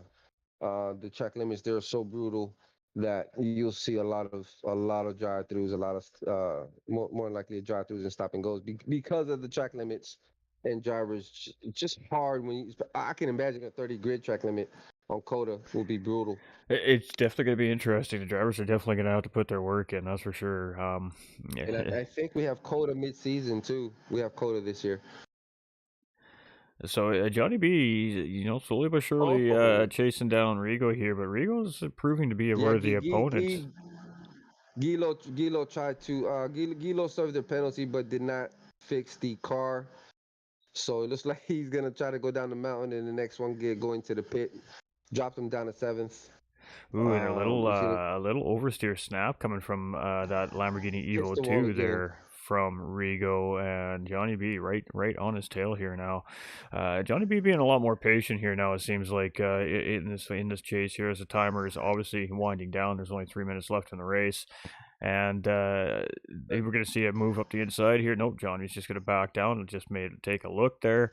Rigo had, again, just good pace going through the corner. So Johnny B just settled in third place here, maybe content with this position, or maybe just waiting for a more ample opportunity to take an easy move on Rigo here. I'm not sure what he's thinking, I but think so. I Rigo think is so. All, immediately defensive there, and that's probably the right call yeah. there. But John, that is of course going to close Johnny B right up into the bumper. And are we going to see Johnny make the move going into cutting here? We are. We're going to see Yeah, him he side is by right here, side right for here, sure. right here. So, oh no, he backed out. So Rigo's playing. Rigo fighting Rigo's hard giving that here. room on the inside there. Rigo is giving that room He on the inside, but seems to be yeah, just right, see going right a there. little bit deeper in, on the brakes. He's maybe Yeah. braking just a little less pressure into the brakes, just managing just to maintain that line ahead of Johnny B here, I think is what's happening right now. He's just committing a little bit harder than Johnny B at the moment. And that could reward him, or that could not reward him. It's hard to say, but coming down into the S's here. And, Johnny B's probably just trying to set him up here for this big long straightaway, get in the slipstream and do the slingshot and gauge style move here. But he definitely needs to tuck in here if he wants to make it work. The gap's just a little too big at the moment here. He needs a little closer. And let's see what kind of exit he gets out of here. Both drivers getting a very good clean exit coming onto the Conrod straight here. And that might have been enough. That might have been enough here for Johnny B to make something happen here before the end of the straight. Oh, we got another sign getting taken out there by Call Me CJ in behind here. And I swear the drivers are aiming for these things tonight. And side by side here now as we head up in towards the chase. Johnny's slingshot engaged, going to get it done into the kink. And are we going to see a response back from Rigo? Ooh, he took a look there, but he's decided he's going to slot in behind there. And he's going to settle in third place and behind Johnny B. And Johnny B is going to move himself back up into second place there. And this is still a battle on. I mean, we're down to the final lap Yeah. here. This is not over yet. We're going to stick with this fight here. No, not yet. JP just came around. He's going to take that white flag around here. And we'll see how Rigo responds here and see if he challenges him there. What you got? 2 more laps left or one more? Final lap here, I do believe. This is the final lap, I right? believe Oh yeah, so, 44 yes. seconds left. Final lap. Yep. Final lap here. So we'll see. You know what? My honest opinion, I thought there that Johnny was just gonna let Rigo take that second. But looks like Johnny's just doing Johnny things, man. I think Johnny gave the This is a position real back. good race. I think Johnny just took a second to process what just happened on the racetrack Yeah. after all the chaos there, and I think he decided that, yeah, you know what, I think that was my fault there, and you know what, we're just gonna give it back and we'll refight for it. And I think that's exactly what was going on in the mind of Johnny B there. And he earned it. He earned it. He earned it back. He gave it and earned it back. So and then come to find out, Fluka was all on his fault. So no contact with on Fluka. It was just Fluka did a boo boo and sent the car and sometimes all it takes but he is still maintains it nice. sometimes all it takes is just that split second lapse of concentration at the wrong time. Really, that is all it takes. So Arrigo, barring anything dramatic happening here, he's still gonna lock down a podium for himself here. So I mean, very good race result here for Rigo. Very good. Very good race for Rigo, man. I'm definitely really good race for Rigo. I'm not sure where did Rigo start at this podium. Where is he at on I'm not sure where he started on the grid, but he was, I think, eighth, I think, on the grid potentially. That's made up some good ground, man. And like I said, he kept the race up there the whole time. So we're just pretty good stint tonight. In the garage here now, Chad. This is usually what we do at the end of the race here, just so we can go driver through driver here as they complete their races here. So we are on board with JP here, who is just up to Conrod straight here for the final time tonight. So catching up to a couple of lap trap cars there, but I don't think he's going to catch up to him before the end of the lap here. But just another dominant performance here from JP. He got out in front. He got he got some breathing room to open up the gap, and then it was just JP controlling the pace of the race from there. So and navigating traffic safely, a big part of it here. Drive through to second. That's my teammate. That was an incredible recovery drive, plus an incident causing damage as well before the pit stop there as well. So definitely a great drive from Johnny B. I'm telling you what, Max. I don't know what the hell you fed that man, but I don't know what you did in his training, but Jesus. All right, so it is JP there with the win, and we got Johnny B. JP had almost a full lap lead on the field here. Jesus. Johnny B's just coming in and out of cutting. Sorry, pardon me here right now, and JP has already crossed the start-finish line here on this final lap. So it definitely had, a solid minute and a half gap there. Is Rigo in fourth? Did Rigo finish third, or it's ongoing? We got McCrank up in the third place here. I don't know. I see Rigo in pit lane. So did Rigo crash? Maybe. I'm not sure what happened here. The race should be over. I mean, I'm pretty. I don't feel like that the second and third place are quite that far behind, to be honest. But Yeah, we got checker flag. JP already finished, we do right? have Rigo sitting just in pit lane with the four ways on here right now. So, um, not sure what Not happened there. sure. Yeah, because Johnny's in second, man. And Crank went up to third. Johnny hasn't let up or slowed down at all here. So I mean, he's definitely still racing here. So Bernie I'm coming hoping we go. across right now with a I'm checkered hoping. flag. We got some of the drivers are still taking checkered flag. So I wonder if something happened to Rigo here. He's back out of pit lane now. He's in fourth place. I think something happened. Did he actually confuse it and thought that was the last? I, Did he thought? maybe. Oh I wow! don't I don't know. know that. Me neither. Johnny B's just coming through right now here for second place. It's going to be McCrank. He's coming around. He's just coming out of the chase right now. So, he actually wasn't that far behind Johnny B here No. as far as third place goes. Looks like about, maybe 15 seconds in behind. So that was a pretty good drive here from McCrank. And then Yeah, now, pretty good. now, Pretty good. now Rigo here coming. I don't know what happened to Rigo here. I mean, that's definitely a Me mystery. neither. I mean, he was third, right? He was He was third. third place, and then he was in pit Well, lane there, and now yeah, he he's was back out third. on track finishing up his race. Yeah, I'm Wow. not sure what's going on here, but he will lock Me down neither. fourth place. As Call Me CJ already has Yeah. taken checkered in fifth, Butler in sixth. So Butler Racing, notable mention, Mhm. 16th to sixth place here tonight as well. Bernie here in 10th. He was, I believe, out of the top 20 when he started this race, and he's up in the top 10 here as well. So Yeah, some notable mentions. definitely. And look at this, Cerebos. Cerebos in that Porsche managed to find his way to that top 10. Nice. He manages to get back up there in ninth place. That is a good drive from the Porsche This is driver. awesome. Absolutely. This is an AM label on that driver. This is a rookie. That red color in that box tells me that it tells us that these drivers are very new to the game still, so to speak, quote unquote. So that is an AM division placard on Cerebros, and I mean podium last week and a top 10 this week. So very very good racer, and that's what we like to see with the new drivers. You Absolutely. never know what kind of driver you're getting just because of a color on that Right. on that driver number. I mean, that doesn't necessarily dictate what kind of driver that's going to be either. And competitive racing will show and bring the best and worst out of some of the drivers. And we got Rigo is just glitching all kinds of crazy here right now on the track because he's Okay. coming around. He's doing some That funky might dance have been right the there. issue. Um, That might have been the issue, man, because I he don't was know, moving everywhere. but I mean, he comes across the start finish line, still doesn't get Yeah. a checkered flag here. So I Went don't through a know. wall. I don't know what's going on there, Rigo! Where but you at, Rigo? Come back, Rigo. but But anyway, man, great running, man. Great race tonight, man. Again, we had 33 on the grid. Most of them finished. We had 30 at some point in the last 10 minutes left of I the think race. we So, finished it with 30 there, yeah. So I'm not sure. That's definitely something that the officials will take a look at post race, obviously, with the mhm. official finishing position of Rigo, because there's clearly still an issue going there because it still has him on green and not checkered flag here. So you created a monster block, some that you most certainly did, my man. Yes, you did, man. We want to give a big shout out to Podium. Big congratulations to Podium. We have JP in first, Johnny B in Johnny second, B. and McCrank in third place here. Yeah, that's what Man, good I run, mean, good run. that's what the game says. So that leaves Rigo in fourth place. Call me CJ in fifth. Butler Racing in sixth. Ernie Burney in seventh. Fluke in eighth. Cerebos in ninth place, and Matt Lilo finishing out our top 10.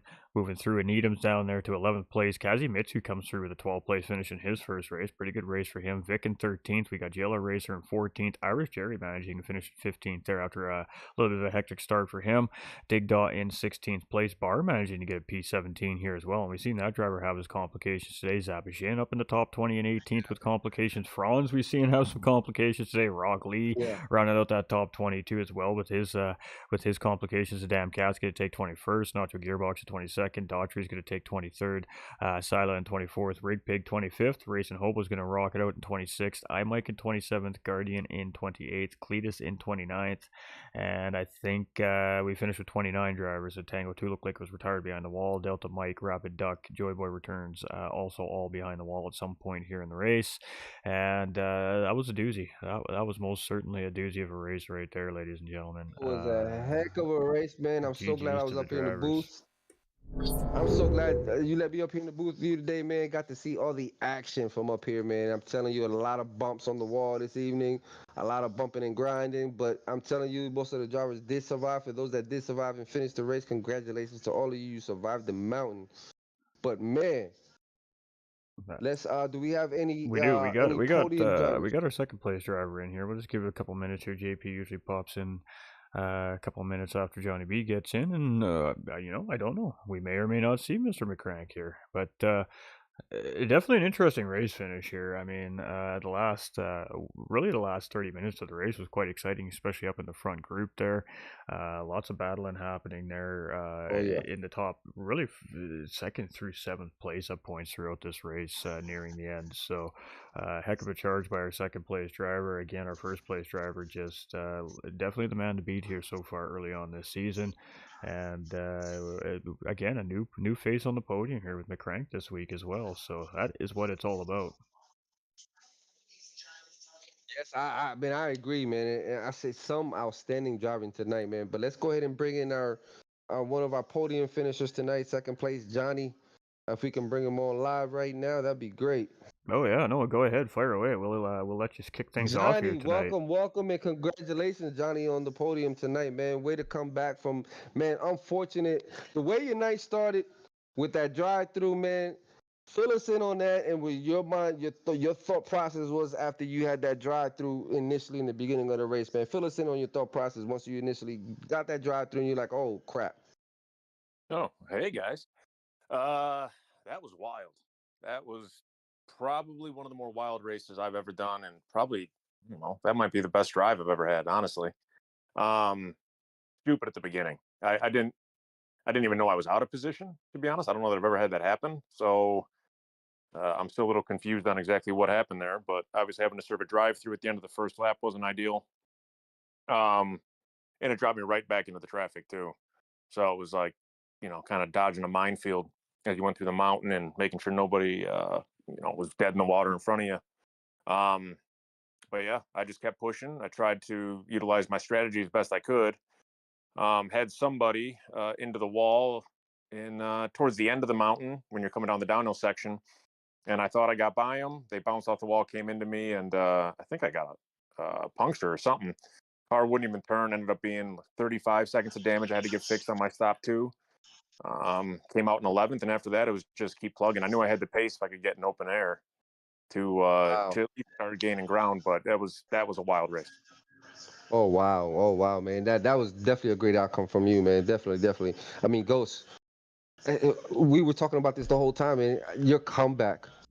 I mean, Ghost, the things that we saw today on tonight's race, Ghost. I mean, amazing driving, dude. To go from a drive-through, Uh, I think you cleared that immediately. I feel sorry for our highlight reel guy this week. I mean, in all honesty, it is going to be there It's is a lot going crazy. on in this race, but I mean, it was a lot of great racing. We seen a lot of complications. I mean, we talked about a very early broadcast how the leaders are really going to have to be patient in certain parts of this race, especially on the mountain, dealing with that lap traffic. We did speculate that you guys would run into lap traffic very early on in the race, and you guys most certainly ran into lap traffic very early by lap two, but for you, it was a different race tonight, Johnny. I mean, you got drive-through penalty right off the bat, and obviously made the right call there, just getting that out of the way immediately. But then you had to fight through, that early race traffic, and how, like you said, you never know what you're going to expect coming down the mountain. You come around one of those blind corners, and there's just all of a sudden a car stranded in trouble there, and it's just reactionary. So I mean, overall, pretty happy with how the race went for you today. And I mean, let's talk about some of the crazy moments that you had to kind of had to go through, and how you keep your mind still focused on the task at hand when you have those just unexpected moments on the racetrack. Yeah, it was just tough. Like I said, you're walled in out there, and especially you're walled in and going into blind spots a lot. Um, so it's kind of like I seen out of Days of Thunder where he's going through the smoke and he decides to just put the pedal down. Not quite like that, but it kind of feels like that. Yeah, like I said, I got tied up at the bottom of the mountain twice actually. Once got me damaged pretty good. The other time I took about 6 seconds of damage. But in certain times, there's nothing you can do. So you just have to be patient. I mean, there was probably 10, 12 laps where I was coming up on slower traffic going into the mountain section, and I just knew I had to be patient. I might lose a second, two, or three, but it was just about keeping the nose of the car clean and live to fight another day. Pass them on the straight, or one of my favorites is that I don't know what the name of the corner is. The left coming down the back straight. It's the hard braking point after the right hand kink. The chase, yeah. And yeah, a couple times I'd get alongside with somebody and kind of play chicken with them, and they'd outbrake themselves. I think I made 3 passes that way. It did laps back to back, as a matter of fact, the two of them. Yes.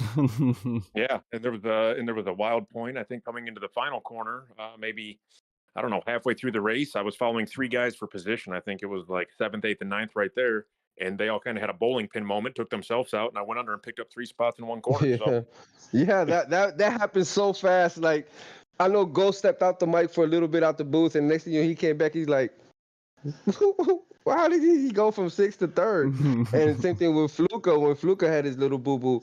But man, Johnny, man, we can't just get over the fact how you went from drive through to your actual pit stop, and you had a lot of ground to make up, dude. And it's like, I know at some point, did any of those cars in between, like the back markers, did they at some point in the race, as you were getting closer, closing the gap and trying to close that gap between, to gain that ground back, were those cars in between or those back markers, did they come an issue at some point where you're like, these guys might hold me back to the point where I won't be able to catch up? Or did you feel confident enough where I think I have enough skill set to make this happen when I need to make it happen in the best safe manner?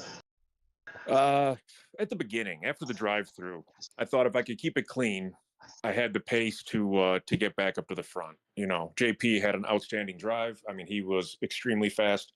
I do think in clean air and race pace, I was probably the fastest car on the track. I didn't have the fastest lap, but I do think overall I probably had the fastest pace. So I thought I could make my way back up. When I took the damage with about an hour left, that I barely made it back to my. I saw that, yeah.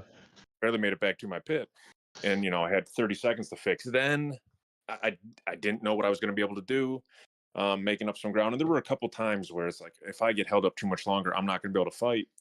But I think it was 27, 28 minutes left. I saw I was only 10 or 11 seconds back from second and third, which was Fluka and Rigo. And at that point, I'm like, I can make that ground up. I can get there, maybe have 12, 15 minutes left to fight with them.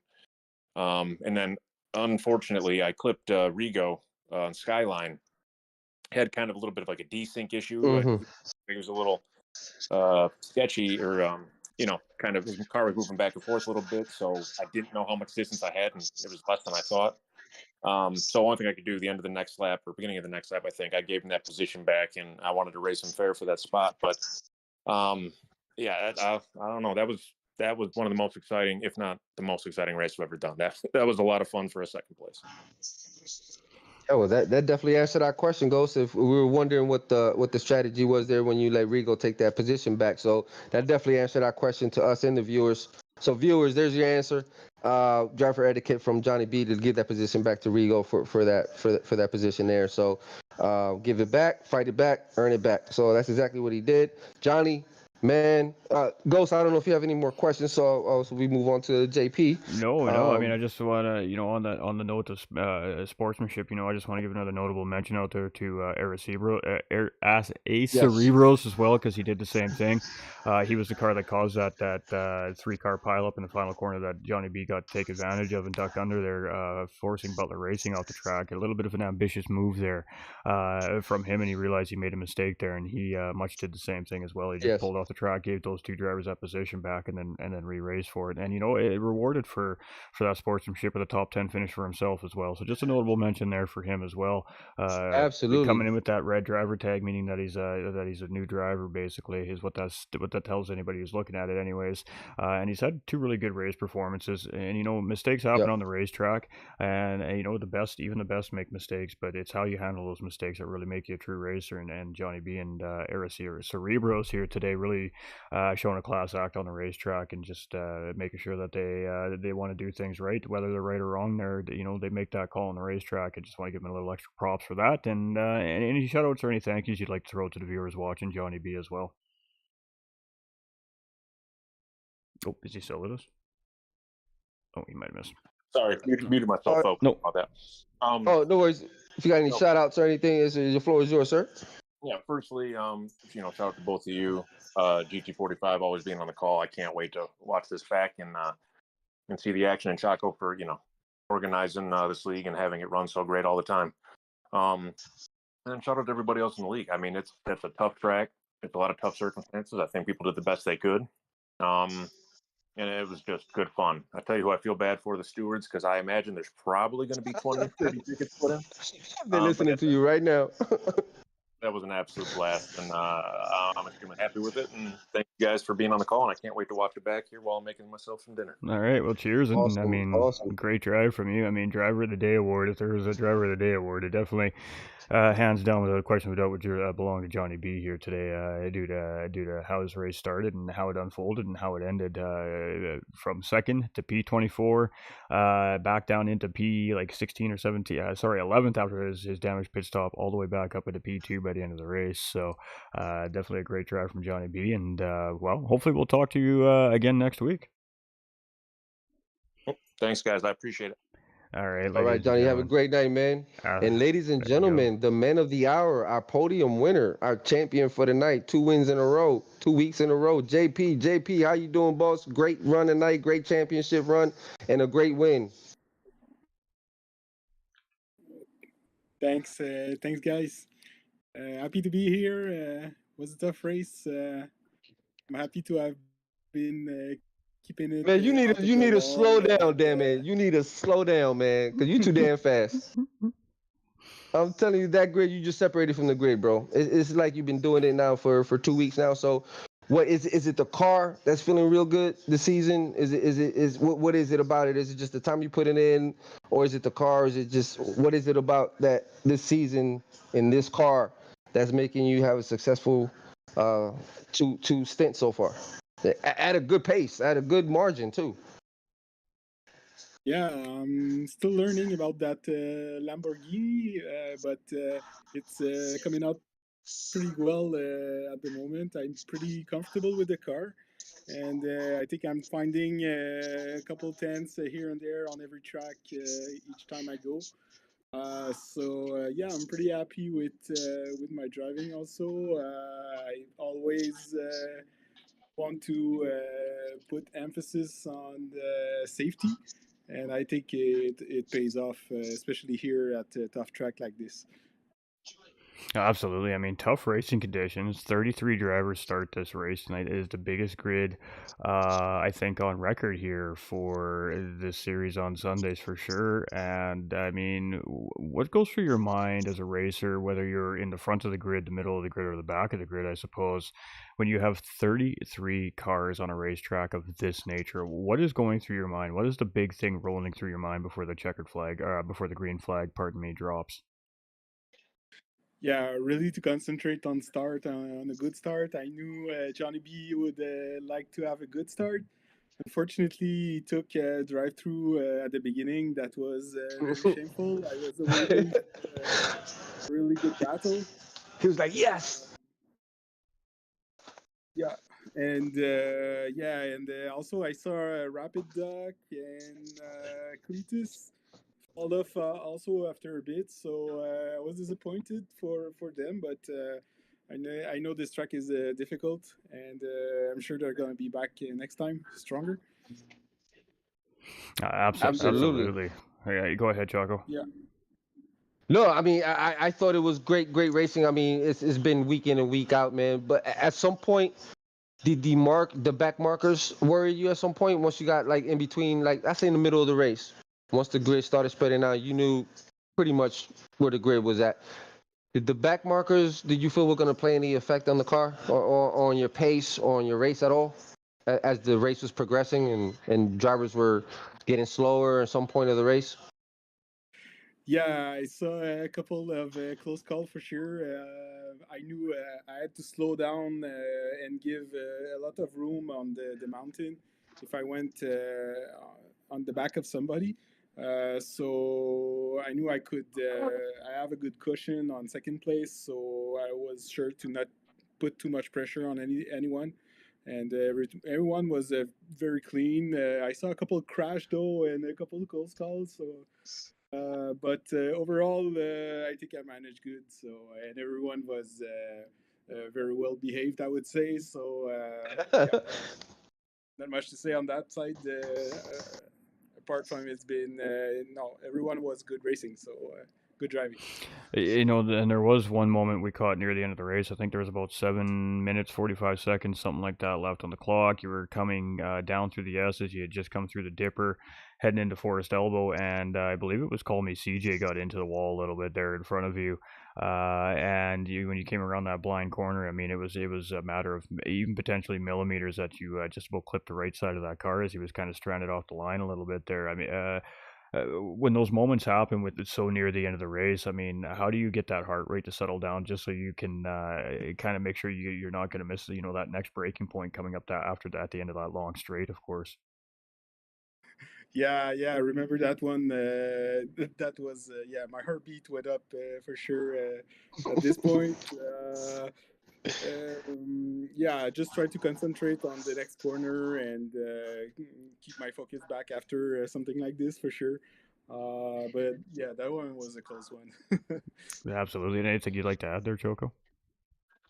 Oh yeah, I mean, I thought it was a great performance. Your pit strategy was it more of a factor of I'll make a pit stop on a mistake when something bad happens, or did you stick to, or was your pit stop strategy pretty effective this round? Yeah, I went to a very typical strategy. Just pit right at the middle of the race. Good fuel management, good fuel tire And management. Also, I was really not pushing at all after the start. So I really just wanted to keep it out of the wall and keep the manage car safe. tires then. Yeah, yeah. So So everything went. next week we head to Indianapolis, man. How you feel about going into next week Indianapolis, heading in around two as still winning two in a row? Do you feel like you can hit that three in a row next week? Oh, sure. I will try so for sure. Indianapolis, very nice track. I'll do my best as each time.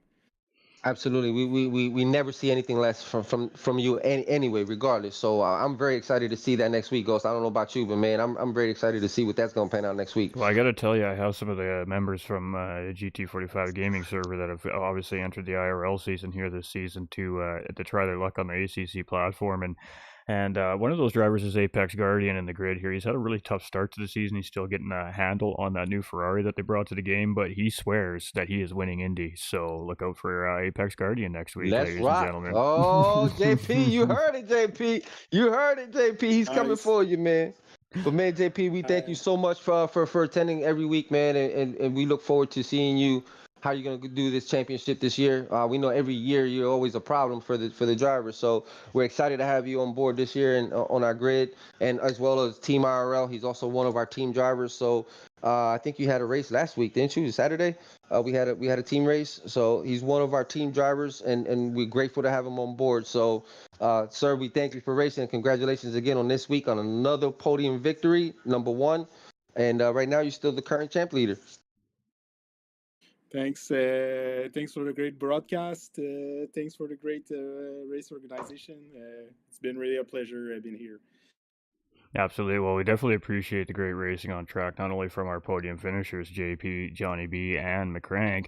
Congratulations to a notable fourth place finish from Rigo there, and every other driver in the field. A 33 car grid on a PlayStation 5 race, Big ladies and shout out to you gentlemen. guys.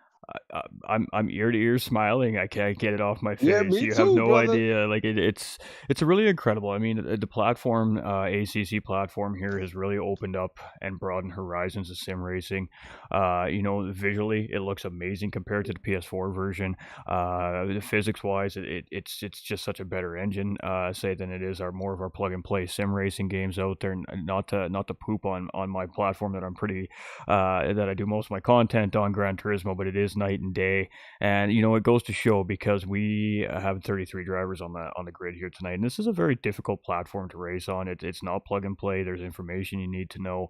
You need to have wheel settings. You need to have somebody that can help you take you through the process of tuning and setting up, and what each thing means, and what each thing could potentially do to the car. This is as real world as it gets. I think, as far as a sim racing goes, with the exception of course, there's some other ones out there, great ones like iRacing and Red Factor 2 and stuff like that out there. But ACC overall, throughout general real life racing, racers say that ACC is most certainly one of the best feeling to real what a driver would expect if they're sitting in their own, say, Porsche Carrera Club car. ACC gives them that same feeling. So, for the fact that we have professional race car drivers, retired race car drivers, we have just race car enthusiasts or car enthusiasts in here trying their luck. Some people are brand new to sim racing and just trying it out for the first time in here, giving their luck, and we're seeing really great races from that. And to have 33 car grid, it is something special, and I really do challenge our racers here at the IRL community and watching at home. If you're interested, let's keep those grids at 30 plus all season long. If we keep a full grid all season long, GT45 Gaming may step up the prize pool next season and step in a little bit deeper as well, just because they are so much fun. It is absolutely amazing. So, a huge shout out to Infinite Racing League. We've been working with Infinite Racing League and Choco and his admin team for, is that what, 4th season now? I think now we've been broadcasting with you here. And, we've watched you guys progress from PlayStation 4 into PlayStation 5.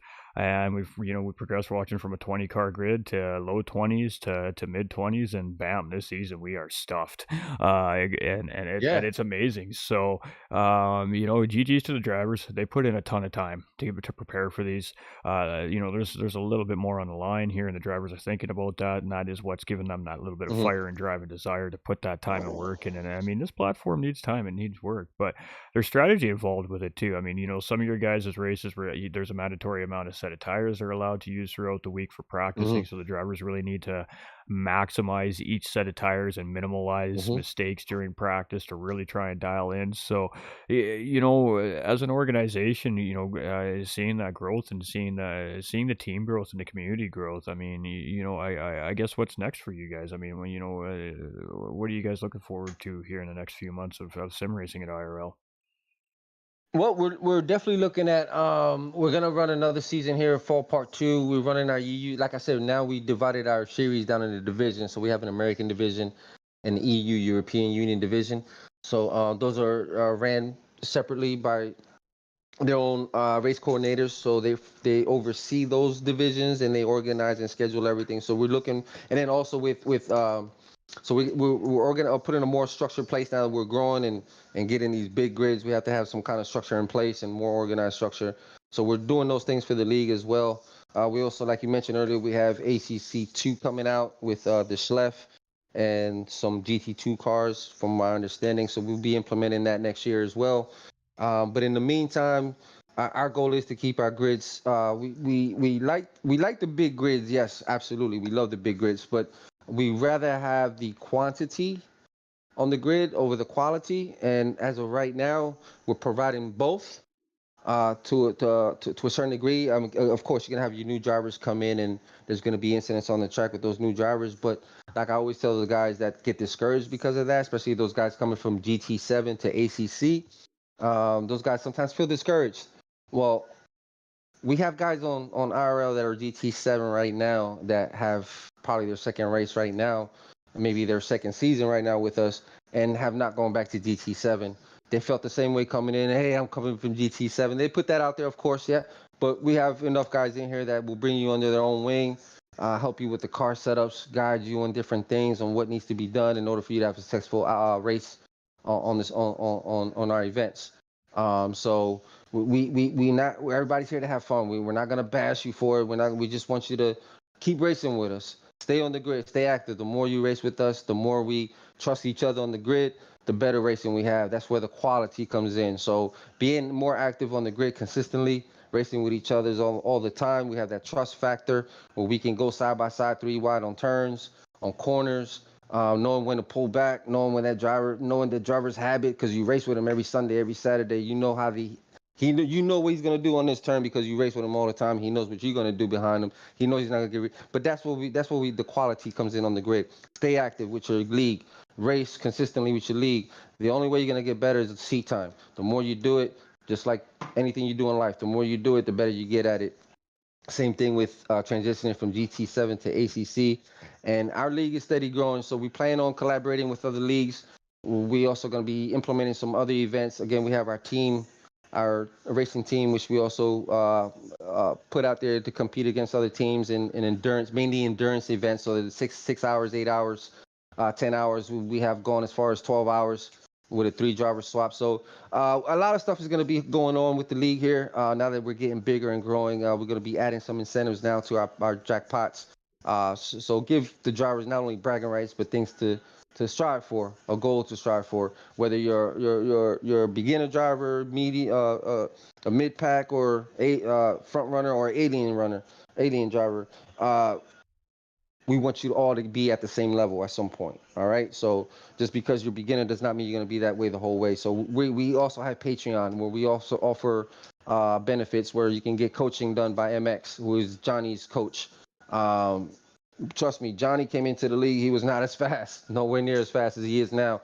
But he did receive some coaching from one of our coaching staff, MX, who's also our team driver. And look where Johnny's at now. Look what, as you can see, look what he did tonight. So we also have defensive coaching on our Patreon benefits from Butler, who's our defense minister, the EU race coordinator. So we also have a lot of perks and setups that we offer with that.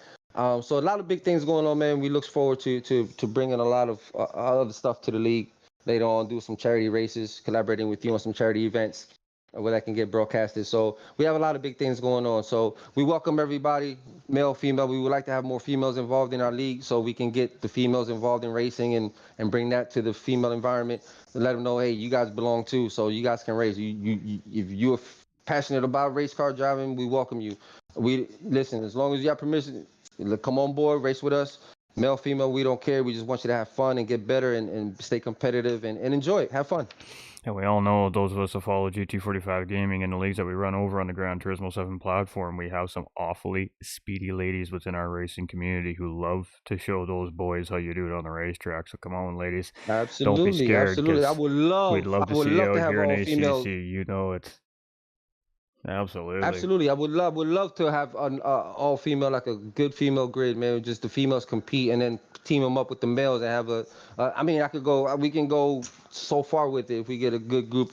I mean, we would love it. We would love to have a lot of females on board so we can get Absolutely, and I team mean, swap male female. That'd be so creative. you know, we've given the viewers a really great handle and an inside look at what you guys are doing and what's coming in the future over at Infinite Racing League. I mean, obviously, you guys are partnered with Coach Dave Academy, and when it comes to ACC sim Yes. racing, I mean, Coach Dave Academy is the guy, man. You know, he has all the information for drivers and the new drivers out there. You guys are struggling to figure your wheel setups out. You don't know how to do tuning. Head over to Coach Dave Academy's website. Simple. Yeah. www.coachdavacademy.com. That's it. Boom, it'll Yeah. take you right there, man. And they have starter basic wheel setups for depending on the type of wheel and pedal combo set you guys have. They do a little bit of explanation on what each of those settings mean in your menus. Everything. Very, very good starting tool for new drivers on ACC. So I highly recommend heading over to Coach Dave Academy to go check them out. Coach Dave Academy is everything ACC, whether it's PC, console. If it's ACC, Coach Dave Academy is there. So definitely a great partner. And just a great organization altogether. I had a train of thought there, but I got distracted by the great partner. You had something to say. It sounds like there. I'll let you go ahead. I mean, let's talk about Coach Dave Academy a little bit. I mean, a great partner coming in, being a part there, and I mean, and SimGrid as well. These registrations go through a website called SimGrid, ladies and gentlemen. And again, for those of us that are fairly new to sim racing and don't understand what we're talking about, SimGrid is a website that has several leagues that they host through a main website. So drivers, console drivers, can go to www.simgrid.com. You can register an account there, and you follow leagues that you like, and when you follow those leagues, you can get updates on when racing registrations open, when they got new series opening up, if they got one-off events coming, and it's a place for the ACC sim racer to go find new leagues, new groups, new people, new communities, and just do some good old-fashioned racing on the racetrack. So, definitely lots of great things happening here at IRL, and I can't wait to keep seeing how things progress here in the future. And I know GT45 Gaming is very interested in what's happening over here at IRL. And with that being said, we may have something brewing in behind the scenes between the two groups as well for something a little fun Yes, sir. Yes, for the sir. In the community as talks right well. now. So, there's definitely lots happening here, and I mean, I just can't shake the feeling that this is going to be the most epic season in the history of Yes. this league here this season, with these big grids, and the racers Yeah. We are we showing a different style of racing this season compared to past seasons. I mean, you see the fight, you see the desire for each racer to want to perform at their ultimate best, and even when it doesn't happen, they don't give up. I mean, they just put their head down and they slam that loud pedal back down, and they get that car back out on track, and that is what And it's that's all all we about. ask. That's what it's all about Don't right quit. there. Absolutely. Don't quit. So stay with it, everybody. Don't give in. It doesn't matter if you're in last place or you're in first place. I mean, every single round, every single minute, every single turn, every single mile you're tracking is seat time. And at the end of the day, every instructor, everybody who's in that position is trying to give you a tip or a trick or trying to help you out, whether it's ACC or iRacing or any of the sim platforms out there, Forza, GT7, whatever it is. The first thing they're going to tell you, seat time is the most important thing. You are never, ever, ever, ever going to get to a high level of racing if you don't put the work in. You have to be willing to put the work in. If you're willing to put the work in, the sky's the limit, and that's the bottom line. Remember, then everything in ACC is a factor. Tires, everything, PSI is your tire. Everything is a big factor. Wing, you get wing settings, splitter settings, everything is a factor in this game, in the simulator. So yeah, seat time is crucial. So that way your seat time, that way you know how your car reacts, that way you know what you need to adjust. Then you take it out on the track and do it all over again until you get the car right where you want it. And you get used to spinning, you get used to smashing into things, you get used to your drive, your car steering 90 degrees right to stay in a straight line. You just embrace it all as a learning experience, absolutely, because it happens. It happens. Go with the flow. I did a ACC series on PS4 about a year and a half ago, 2 years ago, over there with SFR there, a little goodbye to PS4 ACC kind of kick thing there, and it was my first ever experience on ACC. I was a complete noob. I didn't have a clue, didn't know what I was doing, and by the end of the season, it did two things. It made me comfortable around certain racetracks like Mount Panorama. Mount Panorama is one of those racetracks that I have always struggled with. I'm terrified of it, but when you're forced to run 75 minutes on ACC around this thing with the Bentley, it's a boat.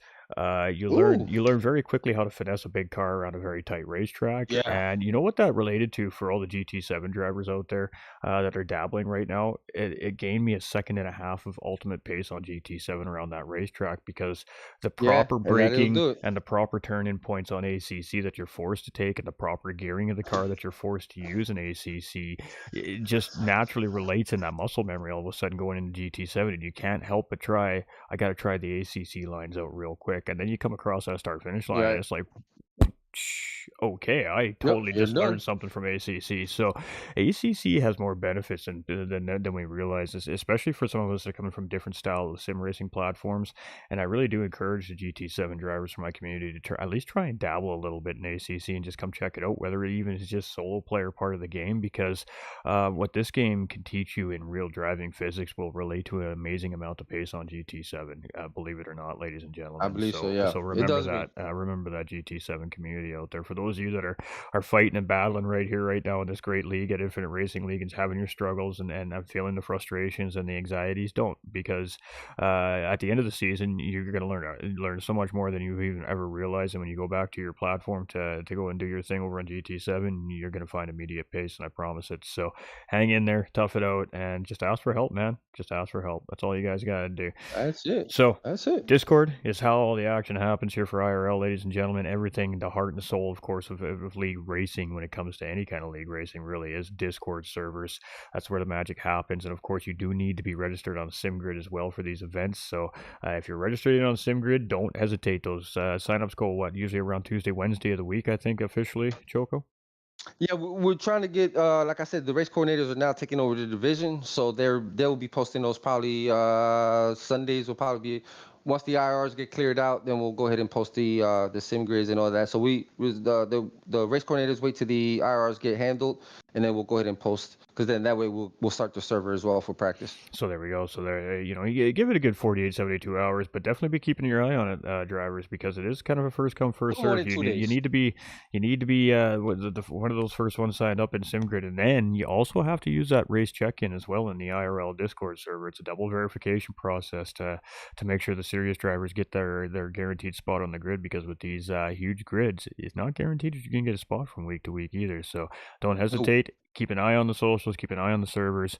Have any questions, of course, feel free to reach out to Choke or any of the administration staff over there at Infinite Racing League, or feel free to reach out to me in my Discord server, and Choco is also in our server there, and a couple of his members over there to also ask and assist with any ACC questions over in our server there as well. So, great racing, great night tonight. 90 minutes of Bathurst always provides for a pretty incredible show, but you got a pretty special group of drivers here this season, and I can't wait to see what's going to come out of the next 6 rounds of racing, that's for sure.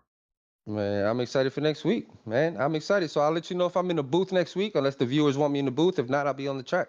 Hey, we're always willing to take another set of eyes on the back. You're always welcome back. This booth has your chair just tucked away in the corner there. We made sure they took care of it nice and neat for you. Nice and warm. And you betcha. Good. So you're always welcome here. Anytime, feel free, man. Come on in and help us rock out this absolutely amazing group of drivers you guys got here. But we want to say thank you to the viewers. You guys are the heart and soul of any Yes, league. thank you. We can't Thank do you it so without much. you. The growth comes from the viewers. Like Joko said earlier, definitely if you haven't done so already, don't forget to hit the like and share button on the way out. If you've done so, you're legends. We love you for it. Thank you so much for the support. You know how it goes. And if you want to see more from ACC, you want to see more from GT7, hit those subscribe buttons. Hit the subscribe button. You'll get notifications every time the channels go live, whether it be Infinite Racing League or GT45 Gaming's YouTube channels. And come and see what else we got going on. There's also lots of great commentary over at GT45 Gaming. There's also lots of great series races over there in IRL. You can catch up on some of the past seasons and see what has led up into the season. Strongly recommend going and checking out Summer Series 1 and 2.0 just before this fall series, because it kind of leads up into the commentary and how we're breaking down these races from round to round, because it's just been really a storyline kind of 8 months of racing here at Infinite Racing League, and the story continues. The story continues. Yes, it does. So make sure y'all tune in next week, man. Same time, same place. Ghost will be here for sure, and I will probably more than likely be here as well. So, Ghost, thank you for having me, man. I'm gonna go ahead and sign out for tonight, but I appreciate you having me tonight, man. It was definitely a doozy, and definitely more enjoyable being joined by you on the booth. Well, we appreciate you, my guy, and we'll catch you next week. Yes, sir. Again, thank you for all the viewers. Please like and subscribe. Big shout out. Thank you. All right, ladies and gentlemen, you heard the man, legend himself. This guy used to be the commentator for IRL here. Choco used to take the booth on, and he used to broadcast these races when these guys first started getting going, and then we moved in and took over because he wanted to put some time back in on the track. And as a commentator, I understand where he's coming from there. It is very hard to get on track and race when you're a commentator, especially if you're a commentator that is desired by communities, I guess, is what I'm looking for there. So it does take us away from the racetrack, and we do the commentary because we really do truly genuinely love doing what we're doing, and I love being in the booth, but I also love being on the track. So I totally understand where he comes from there. But sometimes as a league organizer and as an administrator and as somebody that your community looks up to, and in Choco's case, much like my own case, sometimes sometimes we just step back from the track. We give up that position to another driver that wants the position, and we still take a very large enjoyment out of broadcasting these amazing races to everybody at home. The families. I know that we have families here from GT45 Gaming that have multiple people sitting there staring at this thing on your big screen, and we love you for it. It's humbling. It truly is a humbling experience, especially when we see some of our community members sending us those pictures showing us how much of an impact we seem to be making from time to time through sim racing commentary. So, it really is because of the viewers that we continue to grow, and these leagues continue to grow. And because the leagues continue to grow, that just means that there's going to be more leagues coming up. That means there's going to be more racing available for the sim racers. That means there's going to be more live sim racing action content available to everybody at home, the viewers. And, times are tough, and there's not a lot of things that come free nowadays, but the drivers like to race and I like to commentate, and then that's something that you can just do in the comfort of your own home with no expectations, but some good, wholesome, family-friendly content when it comes to our commentary. So we appreciate everybody. This was a fun race, and I'm really amped up from this, which is why I haven't shut the stream down yet. I'm having a hard time letting it go. But GG's to all 33 drivers, GG's to the admin staff. Race control has their hands full this week. The stewards are going to be a little bit busy. Lots of unincidental contact and just lots of contact and lots of collections happening, obviously due to the nature of the racetrack. But we do head to Indy next week. That is going to be a beauty of a race, and we're going to have a stat grid. I don't doubt it for a second, if not beyond. So 33 drivers on the field here tonight. That is a record here, especially on GT45 Gaming as a broadcaster, and I hope we continue to see 33, 35 car grids, because wow, there's never a dull moment on the racetrack when that's the case. So we appreciate y'all. Thanks to ACC for the great platform. Thank you to Coach Dave Academy for being Coach Dave Academy and giving us a lot of very important information to get us started on this great platform. Thanks to Infinite Racing League for giving us somewhere organized and comfortable to race in. And of course, thank you to the viewers for tuning in and week out. We'll be back live next Sunday at 7:45 p.m. Eastern Time. Let me get the time right. And we'll bring in round 3 at Indy. So I believe that one's going to be a 70-minute race off the top of my head, and I'm sure there's going to be some kind of requirement for pits. As they, like I said, IRL's really great at changing it up throughout the season. They throw different things at the drivers, so it's a challenge. They throw different cars and tracks at different tracks at the drivers, which obviously relate to different strengths of different cars. So it gives drivers equal opportunity to have strong and weak races as well. But we got a strong driver field. We've seen lots of returning drivers from round 1 and round 2, and that means we have us a competition. So stay tuned next Sunday, 7:45 p.m. Eastern Time. We'll be live right here on GT45 Gaming's YouTube and the Infinite Racing League YouTube. And catch you on the next one. We appreciate you all. Remember, you all matter. Our doors are always open here at Infinite Racing League and GT45 Gaming. If you need a shoulder to listen, or some ears to listen to, or a shoulder to cry on, it's always confidential and kept private. It's just between me and the individual. And we do that just so sometimes people just need to talk, man, so they can move forward. So we love our community. We appreciate the support. We try to give as much back as we can. And, just keep being awesome. You get a chance to do a good deed out there, and don't hesitate to do it, because the smallest good deed, like giving somebody a quarter to make a phone call, could absolutely change their life. We just never know the situation of somebody when they're in their struggles. So just keep that in mind. The smallest act of kindness could absolutely change somebody's life.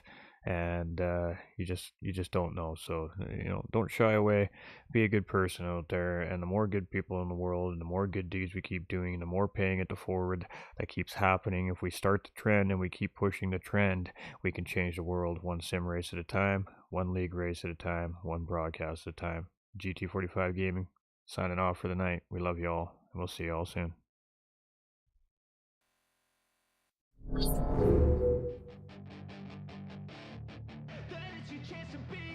Hey kid, don't ever let them get inside your head. They'll tell you what to do in life instead of everything you know that you could get. Don't let them guide your life towards regret. I'll fight for what I love with every breath. My past is filled with things I won't forget. I use them all to push me to my best. So treat the worst of times just like a test.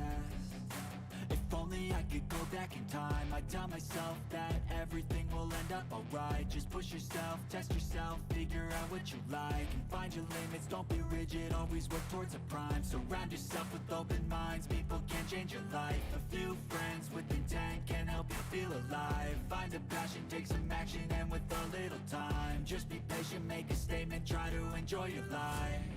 They'll try to kick you while you're down. They wanna rise up while you drown.